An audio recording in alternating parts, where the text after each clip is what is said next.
Il faut attacher. Bonjour Azigachon. Bonjour. Comment vous allez? Bonjour, bonjour, bonjour, bonjour. Bonjour, bonjour, bonjour. Bonjour, bonjour. Bonjour, bonjour les frères. Bonjour, bien dormi. Que le Seigneur vous bénisse. Là, ta chaise n'est pas, c'est pas solide, il faut doubler, non? Il faut doubler, sinon il va tomber là. Il est encore assis sur la même chaise qui était cassée là.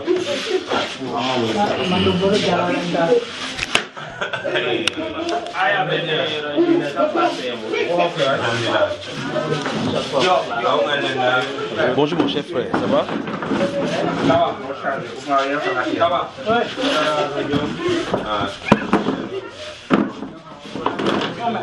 C'est ton chéri.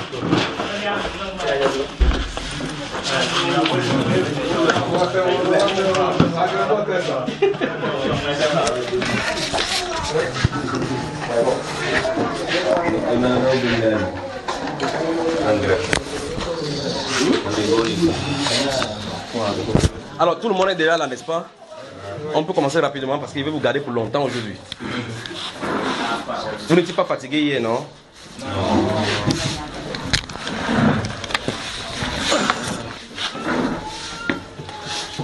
Que le Seigneur vous bénisse. Tout le monde est là. Si tout le monde est là, on commence rapidement. Si vous voulez enregistrer, vous qui êtes dehors, je crois que ce serait mieux de mettre. Vous enregistrez. Si vous enregistrez, mettez ici. Venez, venez. Mais apparemment, je vois des nouveaux visages. Il y a des gens qui viennent d'arriver. Oui. Eh bien, dans ce cas, ceux qui viennent d'arriver devaient être prioritairement à l'intérieur. Parce qu'il faut qu'ils posent des questions. D'accord? Ouais. C'est ça, non, frère? Ouais. Vous qui venez d'arriver, entrez. Entrez. Ne soyez pas. Tous ceux qui viennent d'arriver, entrez. Entrez. Vous êtes nos invités. Et ceux qui sont anciens, sortez. Parce que vous avez assez, c'est ça non frère? Oui, c'est ça. Vous avez assez mangé, il faut que eux ils soient là. Qui? Oui, mais il est venu maintenant alors. Les anciens. Moi je ne sais pas ancien. Oui, mais quelqu'un peut s'asseoir sur ma place ici. Quelqu'un peut s'asseoir ici.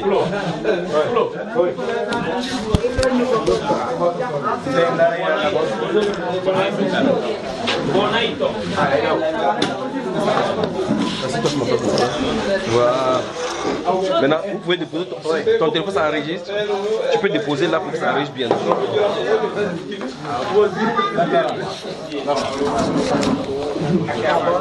Il y a toujours, s'il y a des gens dehors qui étaient pas là, ils entrent. Ils essayent. Bonjour. Va mon bien-aimé. Ça va? Comment? Il est quelle heure? Il est 10 heures. 10 heures. Minuit. Donc on commence, n'est-ce pas? Regardez celui-là.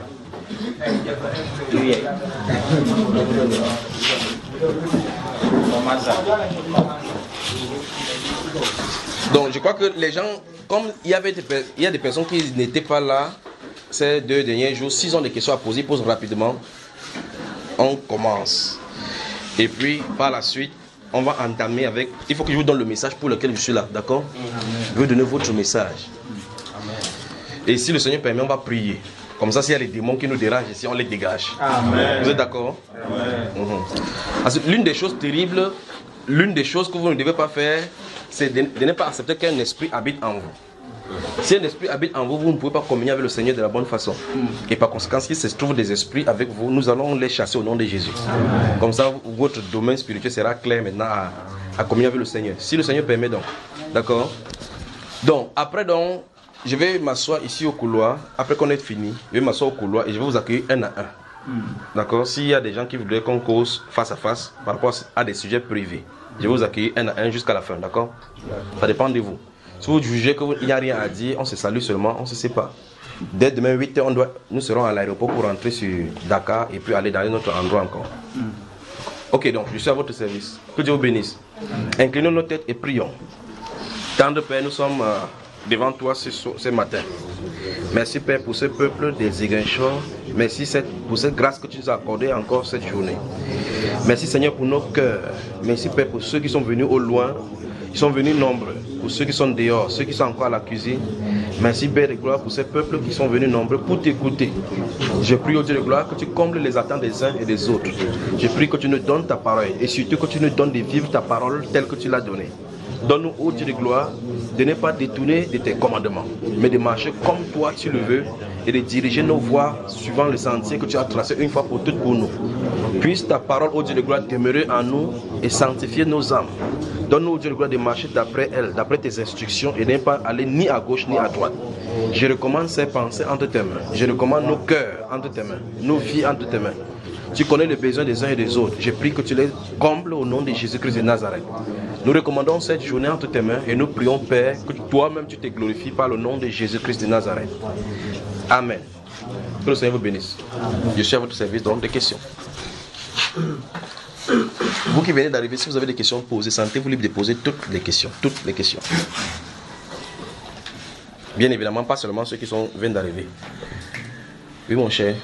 Okay. Moi, ma question, c'est sur les fêtes donc, qui se font, soi-disant des fêtes chrétiennes. Oui.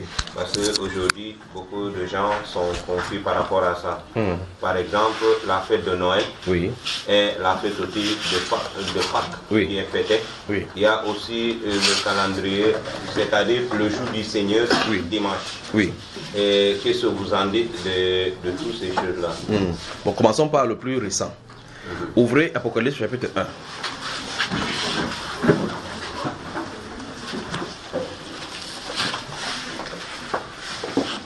Comme vous allez noter Apocalypse chapitre 1, Sophonie chapitre 1. Vous notez Sophonie chapitre 1, ainsi que Amos. Apocalypse chapitre 1. Ça, je vais commencer par le jour du Seigneur. Oui, voilà le frère Benoît qui vient d'arriver avec son vélo. Il a la sueur partout. Heureusement qu'on n'avait pas bien commencé. Vous y êtes? Donc, Apocalypse, c'est le dernier livre. Donc, nous allons commencer par la dernière question, d'accord? Avant de rentrer. Maintenant, si vous êtes ici, vous êtes catholique. Ça risque de vous choquer, mais c'est quand même la vérité. D'accord? Et pendant qu'on y est, si vous êtes ici, vous n'êtes pas baptisé, on ne vous a pas plongé dans l'eau au nom du Seigneur Jésus-Christ, il va falloir que vous vous fassiez baptiser. Sinon, vous ne suivez pas les Écritures. On doit vous plonger au nom du Seigneur Jésus-Christ. Il n'y a pas deux façons. Donc si vous êtes là, vous êtes catholique, cessez de catholicité. Il faut qu'on vous plonge au nom de Jésus-Christ, conformément aux saintes Écritures. Si ce n'est pas ça, vous n'êtes pas en train de suivre le Seigneur Jésus. C'est-à-dire vous suivez une religion. Maintenant, dans Apocalypse chapitre 1, la Bible déclare, qu'est-ce qu'on nous dit à partir du verset 1, mon cher? À partir du verset 1. Oui. Révélation de Jésus-Christ que Dieu lui a donné pour montrer à ses serviteurs les choses qui doivent arriver bientôt. Oui. Et qu'il a fait connaître par l'envoi de son ange à son serviteur Jean. Oui. Lequel a attesté la parole de Dieu et le témoignage de Jésus-Christ, tout ce qu'il a vu. Oui.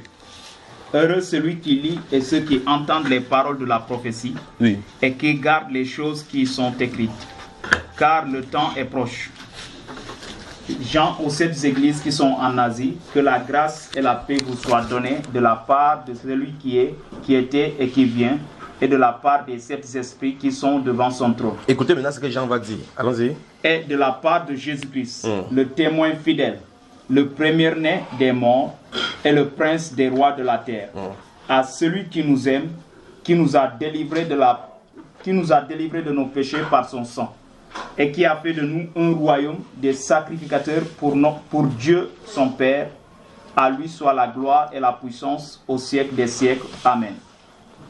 Voici, il vient avec les nuées, et tout œil le verra, même ceux qui l'ont percé, et toutes les tribus de la terre se lamenteront à cause de lui. Oui, Amen. Je suis l'alpha et l'oméga, dit le Seigneur Dieu, celui qui est, qui était et qui vient, le Tout-Puissant. Moi, Jean, votre frère. Écoutez maintenant ce qu'il va dire. Après avoir présenté le Seigneur Jésus-Christ, présenté le but du livre, il parle maintenant de lui. Nous voulons répondre à la dernière question. Il a posé 3 questions. Par rapport aux fêtes chrétiennes, il a parlé des fêtes de Noël, des fêtes de Pâques, et puis il a parlé du jour du Seigneur. C'est par le jour du Seigneur que nous commençons maintenant. Allons-y. Moi, Jean, c'est au verset 10. Moi, Jean. C'est au verset 10.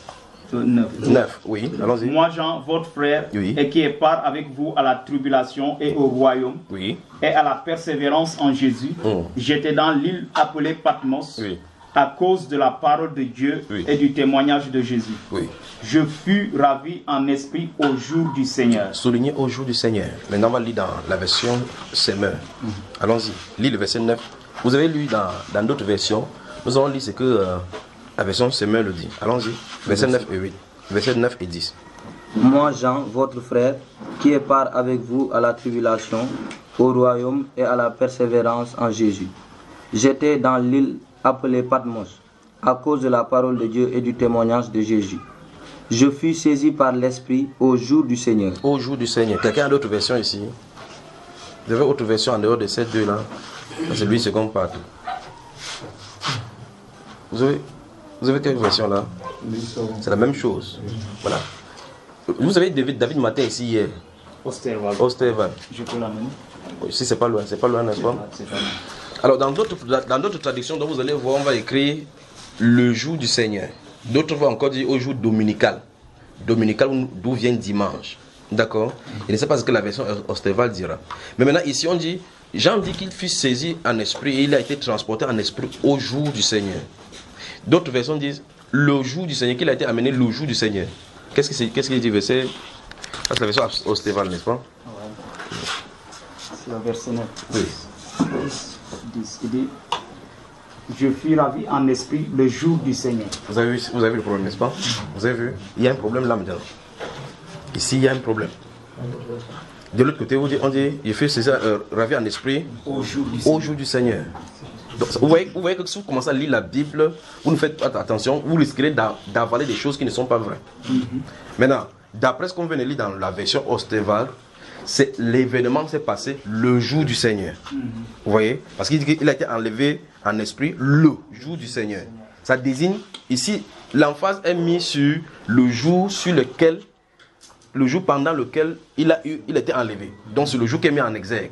Mais lorsque vous lisez de l'autre côté, j'ai fait ravi en esprit au jour du Seigneur.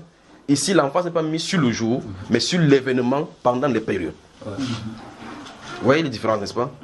Maintenant, ceux-ci vont dire le jour du Seigneur. Et puis on va poser la question que c'était un jour dominical. Ça veut dire que d'après Osterval et les autres versions qui traduisent comme ça veut dire que Jean a eu la vision le dimanche.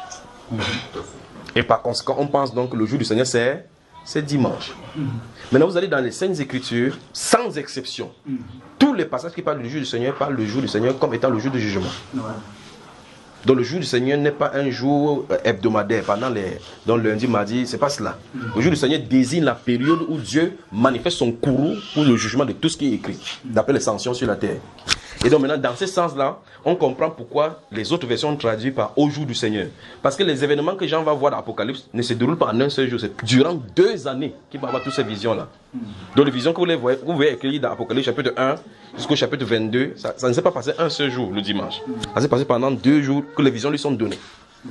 Donc et les événements qu'il voit, c'est le jour du Seigneur. Je ne sais pas si vous comprenez. Alors, dans votre Bible d'homme, le jour du Seigneur représente la période où Dieu manifeste son courroux pour rendre à chacun selon son œuvre, si vous le voulez. Où Dieu entre en contestation avec les créatures.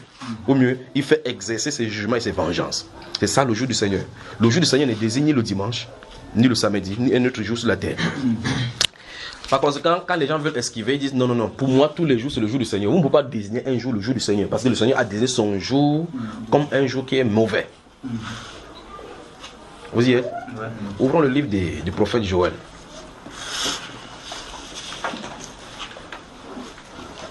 C'est plein. Si vous lisez les prophètes seulement, c'est plein partout.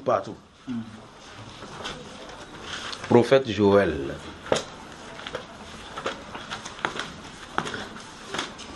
Donc, je vais qu'on brosse rapidement, là, on continue. S'il y a d'autres questions, on continue. Le jour du Seigneur. Et ces jours-ci, écoutez encore, pendant que vous allez chercher votre Joël, c'est aussi lié, je voulais dire, les événements tels que conçus aujourd'hui par les théologiens, ou mieux encore par la religion, c'est aussi lié à ce que vous appelez le sabbat. Là, vous allez voir, les catholiques observent le Seigneur parce qu'ils disent que c'est le jour du Seigneur, c'est le jour où Jésus est ressuscité. Or, la Bible n'enseigne pas que Jésus est ressuscité dimanche. Vous voyez cela? On a tellement de problèmes. Lorsque vos pasteurs, comment ça s'appelle, les prêtres prennent l'hostie le jour-là, il dit en ce jour, c'est quand même curieux. Il dit en ce jour, qui est le jour du Seigneur, le premier jour de la semaine, c'est le jour du repos. Non seulement ils appellent le jour de repos le premier jour de la semaine, ce qui est faux d'après la Bible. Parce que le premier jour de la semaine, c'est effectivement dimanche. Si le premier jour de la semaine c'est dimanche, le septième c'est samedi. Et c'est le septième qui avait été désigné dans l'Ancien Testament comme étant le jour du repos. Donc le jour du repos ne peut pas être dimanche, c'est samedi plutôt. L'autre père dimanche maintenant, ce sera de faire comprendre aux adventistes du 7e jour qu'aucun jour n'est prescrit aux chrétiens pour pouvoir observer. Aucun. Parce que Dieu est esprit, il faut qu'on l'adore en esprit. Et quand on adore en esprit, on n'est pas limité par un jour, ni par de temps, ni par de lieu. C'est pas ce que vous comprenez, frère. Donc, de l'autre côté, on va toucher le jour du Seigneur. De l'autre côté aussi, on va toucher aussi le sabbat avec les chrétiens. Parce que d'autres chrétiens disent maintenant que c'est le sabbat, c'est samedi. Ils disent que les catholiques ont perverti le jour là à dimanche. Et par conséquent, si vous dormez, ils disent, ce sont les gens qui le disent comme ça. Si vous prenez les adventistes du 7e jour particulièrement, ils vont dire et démontrer preuve à l'appui en disant que dimanche, en anglais c'est Sunday, le jour du soleil. C'est pour ça que l'église catholique, si vous adorez le dimanche, vous adorez le Dieu soleil. Mais ce qu'ils utilisent, ils oublient aussi que samedi c'est Saturne. Donc c'est aussi le jour du Saturne. Vous voyez, donc si vous fuyez dimanche, vous tombez samedi. Vous êtes encore dans les Saturnes. Vous allez à Monday, c'est le jour de la lune. Donc tous les jours là, mercredi, miércoles, ça vient pour Mercure. Vendredi c'est Vénus. Vous allez faire donc comment? Il n'y a pas de jour qui est pour Jésus. C'est pour ça que le chrétien est au-dessus de tout cela. Vous comprenez? Donc ça veut dire que ni les catholiques n'ont raison, ni les adventistes n'ont raison. Parce que le chrétien vit la vie de l'esprit. L'esprit n'a pas d'observant de période ni de temps. Vous suivez mes frères? Alors dans Joël chapitre 1, l'histoire à partir du verset 1. À partir du verset 1. La parole de l'Éternel qui fut adressée à Joël, fils de Pétuel. Écoutez ceci, vieillard, prêtez l'oreille, vous tous, habitants du pays. Rien de pareil est-il arrivé de votre temps ou du temps de vos pères. Oui. Racontez-le à vos enfants et que vos enfants le racontent à leurs enfants. Allons-y rapidement au verset 15. Verset 15. Oui. Ah, quel jour, car le jour de l'Éternel est proche, il vient comme un ravage du Tout-Puissant. Vous entendez comment on l'a introduit, n'est-ce pas? Le jour de l'Éternel est proche. Donc oui, effectivement, ça ne peut pas être un jour comme dimanche, ni comme lundi. Le prophète en train d'annoncer que le jour de l'Éternel est proche. Chapitre 2 maintenant. Chapitre 2, verset 1. Il dit, sonnez de la trompette en Sion, faites-la retentir sur ma montagne sainte. Oui. Que tous les habitants du pays tremblent, car le jour de l'Éternel vient, car il est proche. Vous voyez que c'est un jour, le jour de l'Éternel représente un événement qui va se dérouler. Ce n'est pas un jour en tant que lundi jusqu'à dimanche. D'accord? Maintenant, allons-y, ça c'est le chapitre 2 de Joël, n'est-ce pas? Lisons les versets 28, 29, 30 et 31. Versets 28, 29, 30 et 31. Il dit, après cela, je répandrai mon esprit sur toute chair. Vous connaissez bien ces passages, pas vrai? Vos fils et vos filles prophétiseront. Oui. Vos vieillards auront des songes et vos jeunes gens des visions. Oui. Même sur les serviteurs et sur les servantes. Oui. Dans ces jours-là, je répandrai mon esprit. Oui. Je ferai paraître des prodiges dans les cieux et sur la terre. Oui. Du sang, du feu et des colonnes de fumée. Oui. Le soleil se changera en ténèbres. Oui. Et la lune en sang. Oui. Avant l'arrivée du jour de l'Éternel. Vous entendez ça? Jour grand et terrible. Vous avez vu ça? Donc, voici les événements qui sont censés se dérouler avant l'arrivée du jour de l'Éternel. Il faut d'abord que les fils et les filles reçoivent le baptême du Saint-Esprit pour pouvoir parler au nom du Seigneur Jésus. En ce jour-là, le verset 31 dit, alors quiconque invoquera le nom de l'Éternel sera sauvé. Vous voyez que l'apôtre Pierre a réitéré ces mêmes passages-là dans Actes des Apôtres chapitre 2 à partir du verset 14, d'accord? Donc maintenant, avec ce que nous venons de lire là, nous comprenons effectivement que le jour de l'Éternel n'est pas un jour fixé, mais c'est un événement qui est calendrier dans une période bien déterminée dans le plan du Seigneur. Et donc il dit ici que avant l'arrivée de ce jour-là, voici ce qui va arriver, l'Esprit va verser sur la chair, les fils et les filles vont prophétiser, la lune va se changer en sang, ainsi de suite, pas vrai? Le soleil va s'obscurcir avant l'arrivée du jour de l'Éternel. Et la Bible déclare dans le livre de Sophonie que vous pensez que le jour de l'Éternel, que malheur à celui qui désire voir le jour de l'Éternel. Parce que c'est un jour de grandes ténèbres, un jour d'angoisse, de pleurs, un jour de supplication et d'amers cris. Ça veut dire que le jour de l'Éternel, j'espère que c'est bien compris, non? Le jour de l'Éternel, ce n'est pas lundi, ni mardi, ni mercredi. Donc si quelqu'un dit que non, pour moi, tout le jour, c'est le jour de l'Éternel. Dieu ne frappe pas chaque jour, pas vrai? Souvenez-vous, c'est différent. Le jour de l'Éternel dont parle la Bible sont différents. Ce jour-là est différent de ce que nous pensons par jour de l'Éternel. Alors, les chrétiens n'ont pas de jour pour adorer. Le chrétien n'est pas conditionné par un jour d'adoration. C'est compris avec le jour de l'éternel, n'est-ce pas, frère? Voilà. On passe maintenant à la fête de Noël et par conséquent à la Pâque. La fête de Noël, oui. Vous avez touché le sabbat? Il a fini avec le sabbat depuis. Sophonie chapitre 1. J'ai déjà parlé du sabbat, non? Il dit le sabbat avait été donné aux Juifs. Et l'une des choses sur le sabbat, c'est que les gens pensent que le sabbat, ça veut dire que c'est seulement samedi. Il y en a plusieurs styles de sabbat dans les Saintes Écritures. Vous savez ça? Il y en a plusieurs styles de sabbat. Donc le sabbat ne consiste pas seulement en samedi, je ne fais rien de mon travail, que non. Lorsque vous ne faites rien ce jour-là, il dit d'après la loi, il y a des événements, des choses cultuelles, des cultes dont il faut faire. Maintenant, je ne sais pas dans quel quartier vous trouvez ici, c'est à Kenya. Comment? Lindia. Peut-être vous quittez ici à Lindia pour aller en bordure de là où il y a la plage là. Ça fait combien de kilomètres? À peu près 5 kilomètres. Supposons que quelqu'un qui dit que son assemblée, le 7e jour se trouve là-bas. Donc, dès qu'il fait 7 km pour aller au culte le jour du sabbat, il vient de pécher d'après le sabbat. Parce que le sabbat, il y a 1 km maximum, 1 km 100 mètres, c'est le maximum à parcourir le jour du sabbat. C'est parce que si vous débordez des 0,5 mètres, vous venez de pécher. Vous voyez cela? Il y a des règles le jour du sabbat. Le jour du sabbat, il faut par exemple qu'il y ait des pains de proposition sur la table. Et il faut que pour qu'il y ait des pains de proposition, il faut qu'il y ait des chandeliers qui soient allumés le jour du sabbat. Les chrétiens ne sont pas assujettis par ces cultes donnés sous l'ancienne alliance. C'est ça que vous comprenez? Alors le Christ Jésus est venu donc pour nous donner le sabbat. D'accord? Venez à moi vous tous qui êtes fatigués et je vous donnerai du Shabbat. Je vous donnerai du repos. Venez à moi vous tous qui êtes fatigués et chargés, je vous donnerai du repos. Le sabbat donc symbolise l'entrée en matière de la vie de Dieu dans le croyant, afin que le croyant ne se tourne plus tout autour de la vanité. Parce que tout ce que nous faisons sur la terre, tout ce que vos efforts que vous faites, c'est vanité. Et donc Dieu avait promis qu'il va faire que l'homme se repose de ses œuvres. C'est-à-dire que la souffrance de la vanité va s'arrêter. Et par conséquent, Dieu nous a introduits dans son repos. Ce repos-là vient donc, c'est le symbole donc, du baptême du Saint-Esprit. Vous voyez cela? Donc, je ne sais pas comment Dieu peut nous faire quitter d'un lieu pour le spirituel, on ne fait que revenir en arrière. Alors maintenant, ça veut dire concrètement ceci. Personne sur la terre, à l'instant où nous parlons, ne peut observer le sabbat comme la Bible dit. C'est aussi clair que possible.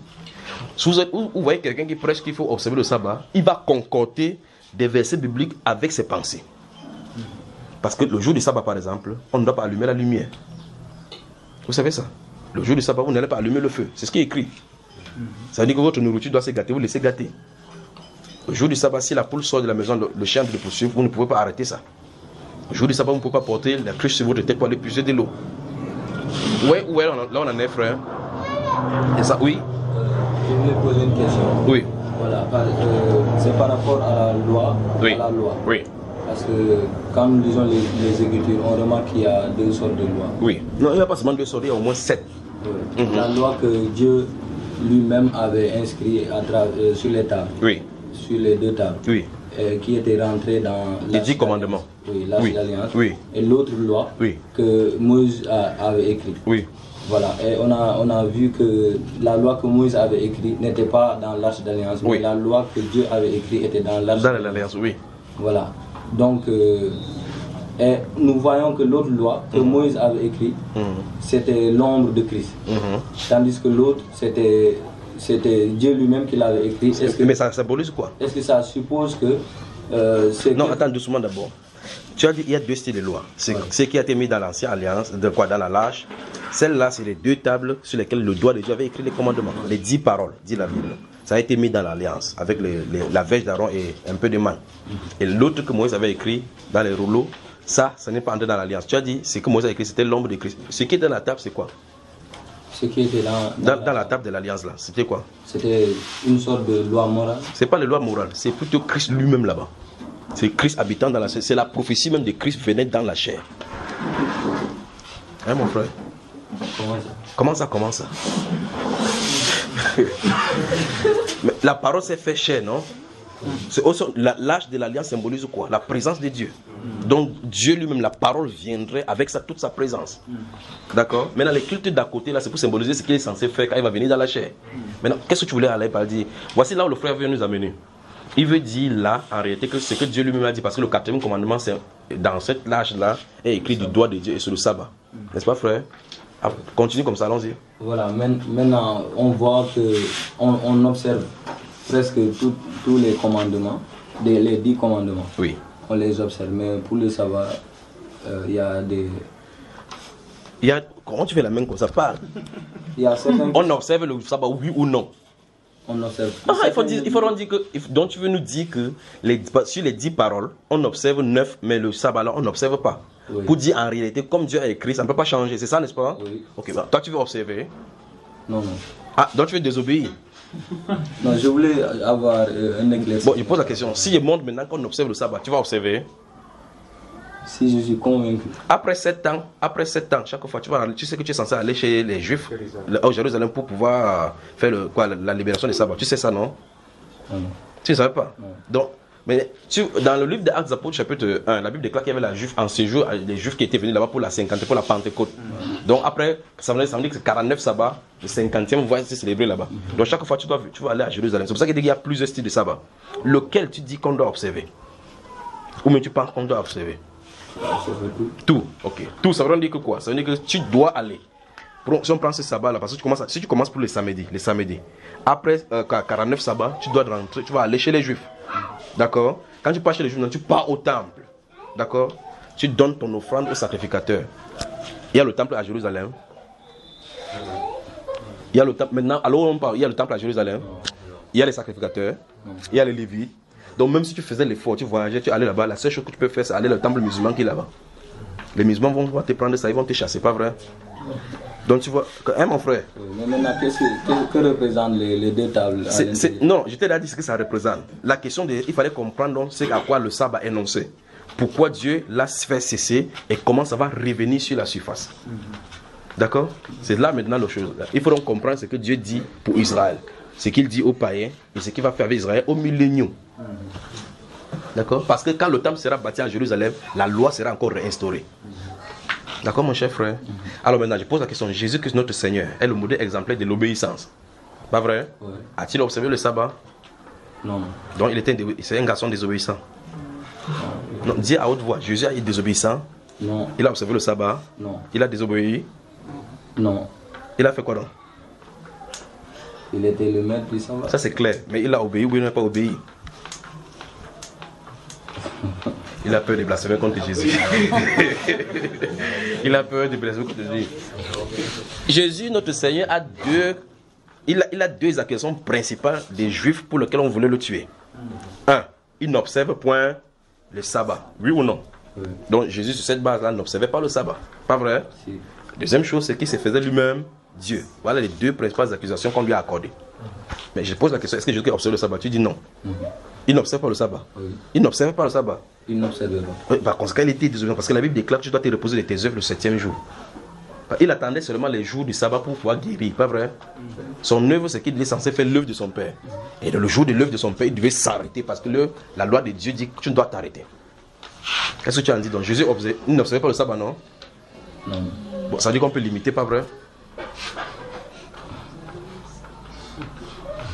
Alors maintenant, comprendre donc que quand Christ est venu, le sabbat n'est pas un jour. Le sabbat, c'est une dimension dans laquelle Christ amène les gens. Le repos. Pour que tu cesses de compter sur toi, sur tes efforts. Le sabbat, donc, c'est le symbole donc, du baptême du Saint-Esprit. Venez à moi. Préparez Hébreux chapitre 4 rapidement. Maintenant, pourquoi il disait que prier que le jour de l'enlèvement ne vous trouve un jour de sabbat? Voilà, on va lire ça maintenant dans le livre de Matthieu chapitre 24. Ouvrez Hébreux chapitre 4. Regardez dans Matthieu chapitre 11, il dit venez à moi vous tous qui êtes quoi? Fatigués et chargés. Fatigués par nos façons de faire ici, nos œuvres et toutes ces choses qui nous bloquent. Il dit et je vous donnerai le repos. Donc Jésus, notre Seigneur, est celui qui accorde le repos. D'accord? Est-ce que vous comprenez? Et le prophète dit que je leur ai dit que voici le lieu du repos. Entrez-y. Et ils n'ont pas entré. Donc, maintenant tu dis, regardez bien la façon que le frère pose la question. Il dit, et maintenant, pourquoi il est dit que ceux qui vont fuir le jour de l'enlèvement, compris que le jour de l'enlèvement ne vient pas le jour du sabbat. Or, on ne parle pas de l'enlèvement là-bas. Dans Matthieu 24, il ne s'agit pas de l'enlèvement. D'accord, ça c'est un. Des deux, ça n'a rien à voir avec les chrétiens, il s'agit des juifs. D'accord, mon cher frère? Tout à l'heure, dans Matthieu 24, on va rencontrer cela. Il est prié que votre fuite ne soit pas un jour de sabbat, car la détresse sera alors grande, telle qu'il n'y en a pour jamais eu et qu'il n'y en aura jamais. D'accord? Parce qu'en réalité, voilà comment ça se passe. Si tu connais l'histoire biblique. Jérusalem, Dieu avait dit que le jour du sabbat, qu'on n'entre pas dans les portes de Jérusalem avec des marchandises et autres, on n'en sort pas. Jérusalem était bâti comme une cité, on bâtissait les cités avec des barrières tout autour de Jérusalem.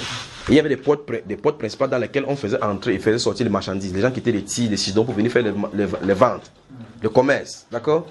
Et donc le jour du sabbat qui est samedi, Dieu dit à Israël qu'il doit fermer les portes. Parce qu'on fait que les commerçants peuvent venir rester dehors. Ils restent dehors le jour du sabbat. Quand le sabbat passe, on ouvre maintenant la porte pour qu'ils puissent entrer. Maintenant le problème c'est, le Seigneur Jésus-Christ parle de ceci parce que lorsque le jour du sabbat est, on ferme la porte, les armées peuvent vous encercler et soit y mettre du feu ou bien vous soumettre à la domination. Vous comprenez cela? Parce que personne ne peut pas sortir, personne ne peut sortir parce que les portes sont fermées. Et donc Jésus dit, priez que votre fuite ne soit pas le jour du sabbat. Parce que si c'est le jour du sabbat, les portes seront fermées. On va vous détruire. Il dit ni en hiver. Parce que si c'est en hiver, vous sortez, vous serez dans le froid va vous toucher. Toi, tu as l'hiver ici. Non. Vous avez vu comment il fait chaud ici. Donc qui est l'hiver là-bas, qui n'est pas l'hiver là-bas, ça ne fait rien ici chez toi, ici, pas vrai? Parce qu'eux, ils ont l'hiver là-bas. En hiver, si quelqu'un sort en fuyant parce qu'il y a des problèmes, c'est le froid qui va le toucher dehors. Pas vraiment cher. C'est ça dont Jésus a parlé, ça ne te concerne pas. D'accord? Et quand il a dit que celui qui sera en Judée, il y a Judée ici à Ziguinchor. Hein mon frère? Non. Hébreux chapitre 4, à partir du verset 1. Hébreux 4, à partir du verset 1. Craignons donc, tandis que la promesse d'entrer dans son repos subsiste encore. Oui. Qu'aucun de vous ne paraisse être venu trop tard. Donc, vous voyez, on a parlé aux chrétiens ici en disant qu'ils craignent tandis que. Bon, c'est l'épître aux Hébreux. Ils craignent donc tandis que la promesse d'entrer dans le repos. Le repos subsiste encore. Allons-y, frère. Car cette bonne nouvelle nous a été annoncée aussi bien qu'à eux. À eux. Eux, si, se désigne ceux de l'ancienne alliance. Continuons. Mais la parole qui leur fut annoncée ne leur servit de rien. Oui. Parce qu'elle ne trouva pas de la foi chez ceux qui l'entendirent. Pour nous qui avons cru, nous entrons dans le repos. Stop. Selon... Vous avez vu ça? Pour nous qui avons cru. Donc si quelqu'un va observer le sabbat, il est sous la loi. Pour nous qui avons cru, nous entrons dans le repos. C'est impossible parce que le repos n'est pas un jour. C'était, quand vous lisez dans Hébreux chapitre 10, verset 1, que l'ancienne alliance qui possède de l'ombre à venir et non l'exact représentant de la chose. Donc quand tu vois n'importe quoi dans l'ancienne alliance, il y a sa représentation. D'accord? Ok, mais la représentation de la sabbat, c'est quoi? Il dit quand nous croyons maintenant, nous entrons dans le repos. D'accord? Continuons mon frère, c'est pas fini. Il dit, car cette... C'est là lui ça, oui. Ouais. Pour nous qui avons cru, nous entrons dans le repos, selon qu'il dit, je jurai dans ma colère, ils n'entreront pas dans mon repos. Maintenant, pour être clair, l'apôtre Paul met ici clairement, pour montrer qu'il est en train de parler de sabbat. Parce que repos en hébreu c'est Shabbat. D'accord, quand on parle de repos, ça veut dire Shabbat. Continuons. Il dit cela, quoique ses œuvres eussent été achevées depuis la création du monde. Oui. Car il a parlé quelque part ainsi du 7e jour. Oui. Et Dieu se reposa de toutes ses œuvres le 7e jour. Donc nous voyons clairement qu'il n'en est pas de ce 7e jour dont on parle, n'est-ce pas? Allons-y. Et ici encore, ils n'entreront pas dans mon repos. Oui. Or, puisqu'il est encore réservé à quelques-uns d'y entrer, et que ceux à qui d'abord la promesse a été faite n'y sont pas entrés à cause de leur désobéissance, oui. Dieu fixe de nouveau un jour aujourd'hui en disant dans David si longtemps après, comme il est dit plus haut, aujourd'hui si vous entendez sa voix, n'endurcissez pas vos cœurs. Amen. Donc vous voyez effectivement, d'après ce que l'apôtre André dit ici, les gens qui observaient le sabbat physique ne sont pas entrés dans le repos que Dieu leur a donné. Vous voyez cela? Il dit qu'il parle encore, il fixe encore de nouveau le jour du repos en disant longtemps. Après avoir dit ils n'entreront pas dans mon repos, il dit à David, aujourd'hui si vous entendez sa voix, n'endurcissez pas vos cœurs. Donc c'est l'endurcissement qui peut faire que quelqu'un n'entre pas dans le sabbat. Autrement dit, le chrétien est le premier qui observe le sabbat parce qu'il y est entré.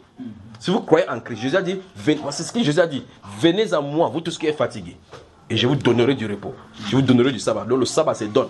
Par conséquent, le sabbat, c'est la vie éternelle. Amen. Vous voyez cela maintenant, frère? Comment on peut faire autrement? Finissons là, frère. Car si Josué leur eût donné le repos, oui. il ne parlerait pas après cela d'un autre jour. Vous voyez ça? Donc une fois de plus, on a des problèmes avec la compréhension du jour selon le Saint-Esprit ici. Si Jésus leur eût donné le repos, donc, finalement ils sont entrés à Canaan. Vous voyez cela? Qui a fait entrer le peuple juif au Canaan? Canaan, c'est Josué qui leur a fait entrer. Maintenant, quand il les a fait entrer, la Bible déclare qu'en réalité, ils ne sont pas entrés dans le repos parce que le repos n'était pas physique. Parce que si Josué leur eût donné le repos, Dieu ne parlerait plus d'un autre repos. Autrement dit, ce sont des symboles pour signifier quelque chose que Dieu désignait. D'accord? Continue, frère. Il y a donc un repos de sabbat réservé au peuple de Dieu. Tu as entendu ça? Oui. Il y a donc un repos de sabbat réservé au peuple de Dieu. Il y a donc, c'est la conclusion. Il y a donc un repos de sabbat réservé au peuple de Dieu. Il y a le sabbat, il y a, frère. Ça n'a pas été annulé, ça a été accompli. Il y a donc un repos de sabbat réservé au peuple de Dieu. Nous qui croyons, nous entrons dans ce repos. Nous qui croyons, nous entrons dans ce repos. C'est pas ce qui est écrit. Finissons maintenant. Car celui qui entre dans le repos de Dieu se repose de ses œuvres, comme Dieu s'est reposé des siens. Vous avez vu ça? Donc maintenant, si tu entres dans le repos de Dieu, tu t'es reposé de tes œuvres. Si tu essaies de te reposer de tes œuvres, tu n'entres pas dans le repos de Dieu. Vous allez choisir maintenant. Soit vous vous dites que samedi je ne travaille rien, mais vous laissez le repos de Dieu tranquille. D'accord? Alors, soit tu entres dans le repos de Dieu, automatiquement tu es reposé de tes œuvres. D'accord? Souvenez-vous de cela, il y a donc un repos du sabbat réservé au peuple de Dieu. Il y a un repos de sabbat. Mais ça ne consiste pas en l'observance des ordonnances telles que prescrites dans la loi. Ça consiste maintenant à glorifier donc Dieu dans votre corps et dans votre esprit qui appartient à Dieu. C'est la vie de l'esprit. C'est compris maintenant avec le sabbat? Oui. On peut avancer maintenant. Maintenant, c'est bon aussi avec le sabbat, n'est-ce pas? Oui. Donc si vous dites, si quelqu'un vous voit encore, il dit que non, il faut qu'on observe le sabbat. Il faut qu'on observe le sabbat. Dieu dit ceci. Car au 9e sabbat, il part à Jérusalem. Il voit les souverains sacrificateurs. Il donne les gerbes. On agite à gauche et à droite. Et puis il amène cette Bible là-bas. Parce que ce sont les règles du sabbat.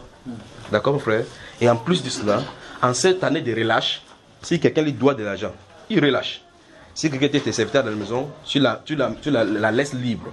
Si quelqu'un te devait de l'argent, en ce moment-là, tu ne réclames rien. C'est les règles du sabbat. D'accord? Voilà. Et en cette année également, là, s'il y a la terre, vous cultivez la terre, comme vous avez le maïs ici avec vous appelez le riz et les arachides. En cette année-là, vous ne touchez pas la terre. Il faut que la terre se repose aussi de ce sabbat. Vous savez ça, n'est-ce pas? Donc ne partez pas au champ, vous ne prenez pas un seul grain d'arachide. Vous laissez ça là-bas pour les pauvres, que les gens puissent faire cultiver. J'imagine que vous entendez ça la prochaine fois, vous n'allez plus jamais aller faire le sabbat. Maintenant, le cas de Noël, c'est un cas aussi simple. L'autre là, on peut balayer forcément du revers de la main. Notez Luc chapitre 2. Luc le chapitre 2. Luc le chapitre 2.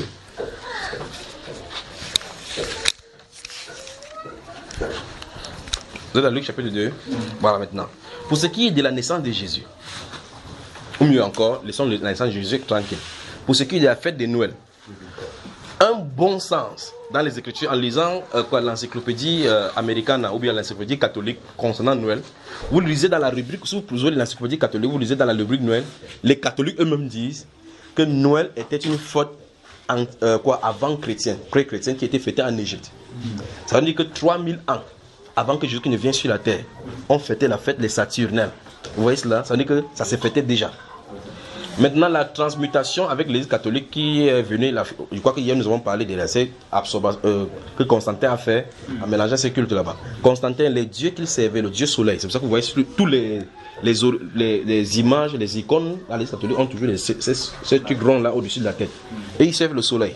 Pendant qu'ils servent le soleil pour présider au jour, l'islam serve la lune pour présider à la nuit. C'est les deux grands luminaires, d'accord? Les deux grandes perversités de la terre. Maintenant, le 25 décembre a été récupéré pour signifier la naissance de Christ parce que la Bible appelle Jésus le soleil de justice. Or, ils servaient le Dieu soleil. Ça n'a pas été difficile pour eux de coller les images. Si quelqu'un donc célèbre, il a de célébrer non pas Jésus-Christ de Nazareth, mais le Dieu soleil, le Dieu Apollon. Donc, quand tu dis à quelqu'un que joyeuse, tu dis que joyeuse fête de Dieu soleil. Si tu dis qu'il faut qu'il porte mon habit le jour de Noël, tu portes la habit en l'honneur du Dieu soleil. Pointe quelqu'un. Dis cesse d'être païen. Arrête les fêtes païens. Voilà. Il y a des choses qui m'étonnent. Franchement, il y a des choses qui m'étonnent quand je me mets à genoux, je lis les Écritures. Ça m'étonne. Ça m'étonne, ce n'est pas l'Écriture qui m'étonne, c'est le comportement des gens vis-à-vis de l'Écriture. Jésus est sur la terre, il naît. Il a 1 an, 2 ans, 3 ans, 4 ans. Lui-même ne célèbre pas son anniversaire. Il quitte la scène. Ses apôtres ne célèbrent pas son anniversaire. C'est confiné là. Nulle trace. Et puis, à 3 siècles après, donc plus de 300 ans, quelqu'un vient dire qu'on va fêter l'anniversaire de Jésus. Et on fête, et tout le monde entier accepte. C'est même Jésus là qui prêche, repentez-vous, et le monde le rejette. Il dit, il est né le petit enfant. Bon, il est né pour faire quoi? Pour sauver les gens des péchés, non? Le même jour là de sa naissance, prêche que Jésus est mort pour toi pour le péché. On ne va pas te chasser. Donc les gens qui chassent, qui ne veulent pas de Jésus, veulent quand même sa fête. C'est pas un paradoxe? Et ce jour là, c'est tout sauf sa fête à lui, même si c'était sa fête. Pas vrai? Parce que le lendemain du jour, là, imaginez un style de fête que sur toute la terre, même en Chine qui servent le dragon, même en pays musulman, on respecte cette fête-là. Vous devez poser la question si c'est vraiment Jésus dont la Bible parle qu'il n'est pas de ce monde-ci. Son royaume n'est pas de ce monde-ci. Vous devez vous poser des questions. Alors mon étonnement vient du fait que quand je me prosterne, je vois que l'écriture est donnée. Il n'y a pas une seule trace de ces choses et les gens font sans se poser des questions. Donc maintenant, désormais, ouvrez Hébreux chapitre Actes des Apôtres chapitre 18, 20. Actes des Apôtres chapitre 20.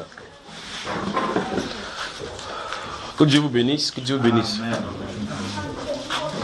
J'espère que vous êtes arrangé à manger chez vous avant de venir, parce que vous savez dans ce que vous faites encore aujourd'hui. Donc, toi, tu as mangé avant de venir. Hein? Ouais, le frère, il a chargé son ventre avant de venir. Il a dit, hier, là, il a attendu, c'est jusqu'à 17h qu'il a mangé. Mais là, vous voyez que vous êtes bien senti hier, non? Alors, Actes des Apôtres chapitre 20, qui va nous lire à partir du verset 28. C'est seulement le frère là qui lit. Je ne sais pas si d'autres personnes aussi lisent. Toi, tu peux lire, mon cher. Parle à partir du verset 28. Actes chapitre 20, verset 8. Verset 28, à partir de là, oui. Prenez donc garde à vous-même et à tout le troupeau sur lequel le Saint-Esprit vous a établi évêque, pour prêtre l'église du Seigneur qu'il s'est acquise par son propre sang. Je sais qu'il s'introduira parmi vous, après mon départ, des loups cruels qui n'épargneront pas le troupeau. Vous entendez ce que l'apôtre Paul dit? Continue. Et qu'il s'élèvera du milieu de vous des hommes qui enseigneront des choses pernicieuses pour entraîner les disciples après eux. Ça va. Vous avez entendu ça? Vous avez entendu? L'apôtre Paul, quand il s'est tenu là, il a vu ce qui venait à l'horizon. Il a appelé les anciens d'église, les dirigeants. Il a dit, prenez garde sur tout le troupeau sur lequel le Saint-Esprit vous a établi évêque pour perdre l'église de Dieu. Il dit, je sais qu'après mon départ, ils s'introduiront au milieu de vous les gens, les loups cruels qui n'épargneront pas le troupeau. Et qu'il s'élèvera du milieu de vous, donc du milieu chrétien. Il y a des gens qui vont être suscités et qui vont enseigner des choses pernicieuses pour entraîner les disciples avec eux. Vous voyez cela? Continue, c'est pas fini là. Veillez donc, vous souvenant que durant 3 années, je n'ai cessé nuit et jour d'exhorter avec larmes chacun de vous. Et maintenant, je vous recommande à Dieu et à la parole de sa grâce, à celui qui peut édifier et donner l'héritage avec tous les sanctifiés. Je n'ai désiré ni l'argent, ni l'or, ni les vêtements de personne. Vous entendez ça, frère? Vous savez vous-même que ces mains ont pourvu à mes besoins et à ceux des personnes qui étaient avec moi. Je vous ai montré de toute manière que c'est en travaillant ainsi qu'il faut soutenir les faibles et se rappeler les paroles du Seigneur qui a dit lui-même, il n'y a plus de bonheur qu'à donner. Il y a plus de bonheur à donner qu'à recevoir. Merci. Que Dieu vous bénisse. Amen. Vous voyez? Donc dans ce livre de Actes chapitre 20, si vous lisez un peu plus haut en prenant à partir votre lecture à partir du verset 20, l'apôtre Paul signifie de façon claire que je vous ai annoncé tout le conseil de Dieu sans en rien cacher. Ça veut dire que la volonté de Dieu pour l'église a été révélée au travers de l'apôtre Paul et il a tout donné. Chaque fois désormais que vous voulez aborder un thème chrétien qui se discute sur la terre, posez-vous toujours la question, les apôtres ont-ils enseigné cela? Si c'est oui, avancez. C'est un peu comme le cas de la dîme. Vous voyez, les gens disent aujourd'hui, non, vous devez payer la dîme. Si vous ne payez pas la dîme, ne donnez pas les offrandes. C'est simple. Ah non, j'ai vu les gens en enfer parce qu'ils ne payent pas la dîme. C'est que les premières personnes en enfer, ce sont les apôtres. Parce qu'ils n'ont même pas enseigné là-dessus. Parce que ça n'a rien à voir avec le ministère chrétien. Je ne sais pas si vous comprenez. Maintenant, parce que les gens veulent avoir de l'argent, avoir des grosses voitures haut là-bas, ils veulent enseigner ces choses parce qu'ils savent que si vous êtes 50 000, chacun donne 10 000, il a assez d'argent. D'autres encore plus graves écrivent les livres pour vendre chaque fois. Ils disent, vous devez acheter ça chaque fois pour soutenir le ministère. Ce sont des désirs pernicieux des gens pour pouvoir détourner les gens de l'évangile. Mais l'apôtre Paul lui dit, il dit que prenez garde à vous-même et à tout le troupeau. Il s'adresse aux anciens, c'est-à-dire à ceux qui sont censés diriger. Maintenant, quand il dit, je vous recommande à Dieu et à la parole de la grâce. Je suppose que ce qu'il a dit, c'est parfait, on ne doit pas y ajouter quoi que ce soit. Vous devez être des dirigeants pour annoncer ces mêmes choses-là. D'accord, frère? Maintenant, voici la chose. Il a prophétisé que des gens devraient venir pour déchirer les brebis. Les gens devaient venir enseigner des choses pour entraîner les gens. Le cas de Noël, c'est un cas typique de cela. Vous allez beau dire, même chez les pentecôtistes, même chez les évangéliques, que Noël n'est pas biblique. Il dit que oui, c'est vrai que ce n'est pas biblique, mais on fait comme ça pour honorer Dieu. Nous ne voulons pas célébrer comme les catholiques le font. Nous voulons faire pour nous en célébrant Jésus. Dès le départ, il c'est le Dieu soleil. Il a été possédé. Vous comprenez cela? Parce que c'est une fête païenne. Si c'est une fête païenne, vous ne pouvez pas prendre quelque chose qui est du païen, vous venez chez Dieu avec. Ça ne peut pas marcher. Vous ne pouvez pas amener au Saint-Temple de Dieu le feu étranger. Ça va être le feu de la lampe qui doit être allumé. Vous me suivez, frère? Donc Noël est une fête étrangère. Tout comme les Pâques des catholiques, c'est une fête étrangère. Vous devez mettre tout ça. Comment? 31 décembre. 31 décembre, c'est quoi, frère, encore? C'est quoi? Nouvel an. La fête de Noël. La fête des... Nouvel an. Quelle nouvelle encore, frère? 31 décembre, 1er janvier. Premier. La nuit du 31 décembre, 1er janvier. Ok, donc quand on quitte le 31 décembre, on tombe au 1er janvier, c'est une nouvelle année. Ok. Le calendrier. Ok. Premier mois, c'est... Janvier. C'est-à-dire Janus, n'est-ce pas? Le dieu des portes. Continuons. Deuxième mois, février. Troisième mois, quatrième, cinquième, sixième.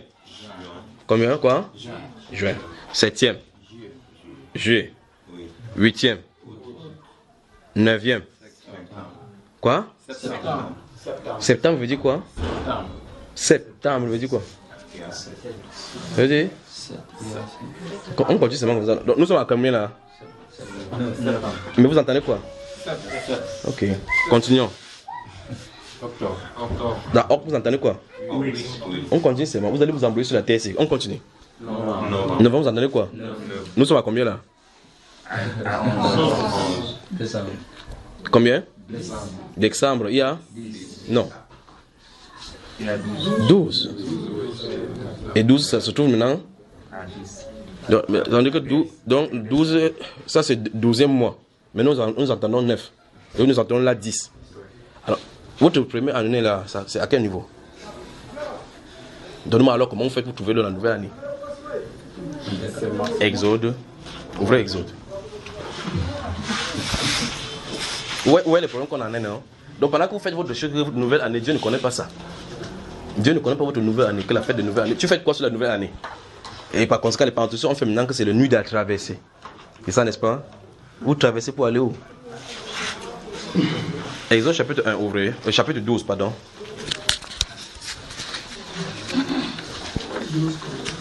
Donc vous voyez effectivement que le calendrier que vous suivez maintenant en 1800, ça a été transformé. Ça a été transformé par les différents empereurs, Julius César, Auguste, et ainsi de suite. Chacun coupait comme il peut couper. Pour ajouter ici à 31 jours, l'autre à 31 jours, l'autre à 28 jours. C'est février qui a subi cela. On a coupé ce février fatigué. Dieu vous bénisse. Alors, chapitre 12, verset 1. Verset 1. Le chapitre 12 des... L'Éternel dit à Moïse et à Aaron dans le pays d'Égypte. Écoutez très attentivement. Ce mois-ci sera pour vous le premier des mois. Il sera pour vous le premier des mois de l'année. Qui a parlé? Dieu. Son calendrier ne change pas. Dieu venait de décréter le début du calendrier. D'accord, frère? Oui. Ouais, le frère s'est compté, il souligne rapidement. Son calendrier ne change pas. Et là, nous sommes au mois d'Abib, le mois des épis. C'est-à-dire le mois de Nissan qui correspond à notre mois aux environs d'avril-mars. Et maintenant, si vous prenez mars maintenant comme le premier mois, vous allez voir maintenant que quand vous allez arriver à septembre, octobre, décembre, vous allez voir que ça va correspondre. Vous voyez cela, n'est-ce pas? Donc normalement, la fête de l'année, le premier jour de l'année n'est pas en janvier, mais en mars. Vous voyez les problèmes qu'on a, hein? Que Dieu vous fortifie vraiment. Que Dieu vous fortifie. Donc les fêtes païennes, vous devez vous en éloigner.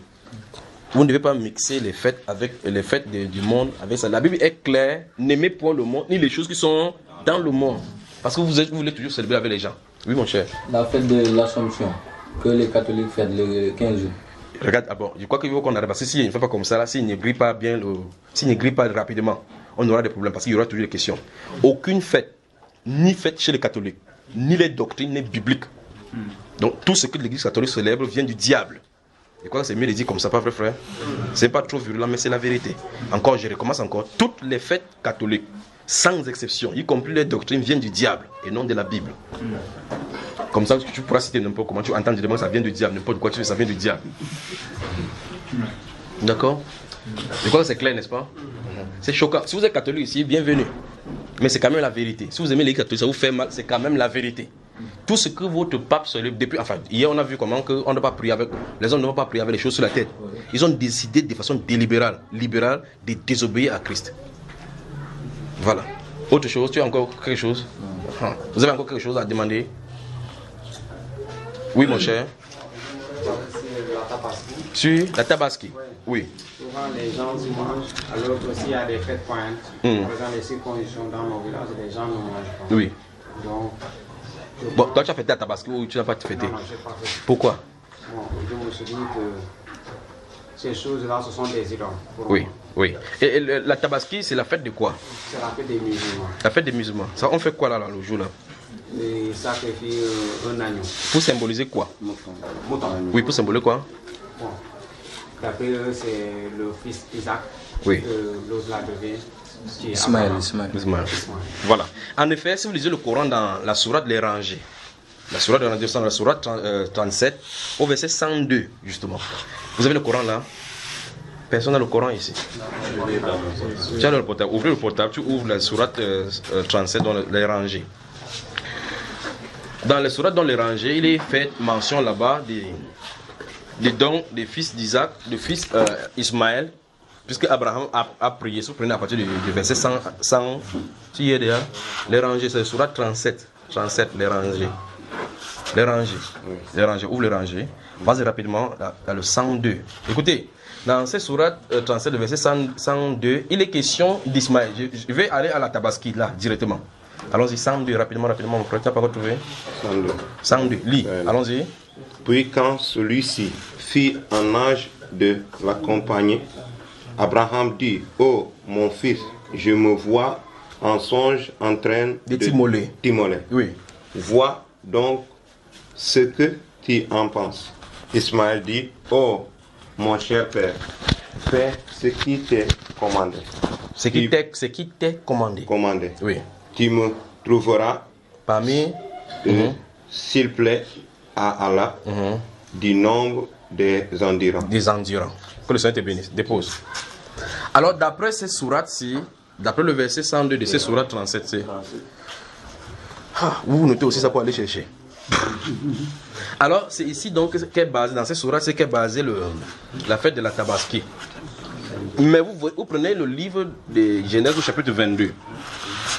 Vous prenez dans Genèse chapitre 22, il est question clairement, lorsque à partir du verset 1, la Bible déclare, après ces choses, l'Éternel mit Abraham à l'épreuve, en lui disant, prends ton fils, ton unique, celui que tu aimes, Isaac, et va-t'en au pays de Moria, sur l'une des montagnes, et donne-le en sacrifice sur cette montagne où je vais te montrer.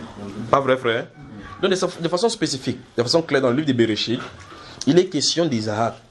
Ici, il est question d'Ismaël. Donc toute la fête de tabaski est basée sur le mensonge et l'usurpation. Vous voyez? C'est un peu comme l'église catholique. L'église est bâtie sur Jésus, sur Pierre, comme on a vu la dernière fois. Donc l'église catholique est bâtie sur le mensonge. Et donc la fête de la tabaski est bâtie donc sur l'usurpation et le mensonge. Parce que Isaac symbolise le fils promis, Christ Jésus, qui est censé venir mourir innocemment, donné en sacrifice par son propre père pour le rachat. Pas vrai? Ismaël ne symbolise rien du tout. En effet, le Coran le place au rang des prophètes, pourtant la Bible ne le place pas au rang des prophètes. Ismaël n'a jamais appelé dans la Bible comme prophète, il ne fait pas partie de la lignée des prophètes, pas vrai? Mais le Coran tente multiples faces pour pouvoir le mettre dans les rangs des prophètes. Dieu ne l'a jamais appelé comme prophète. Vous voyez ça, frère?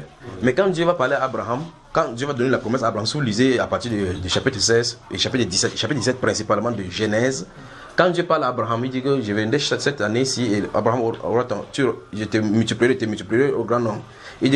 Abraham dit à Dieu, oh Seigneur, qu'Ismaël vive devant ta face.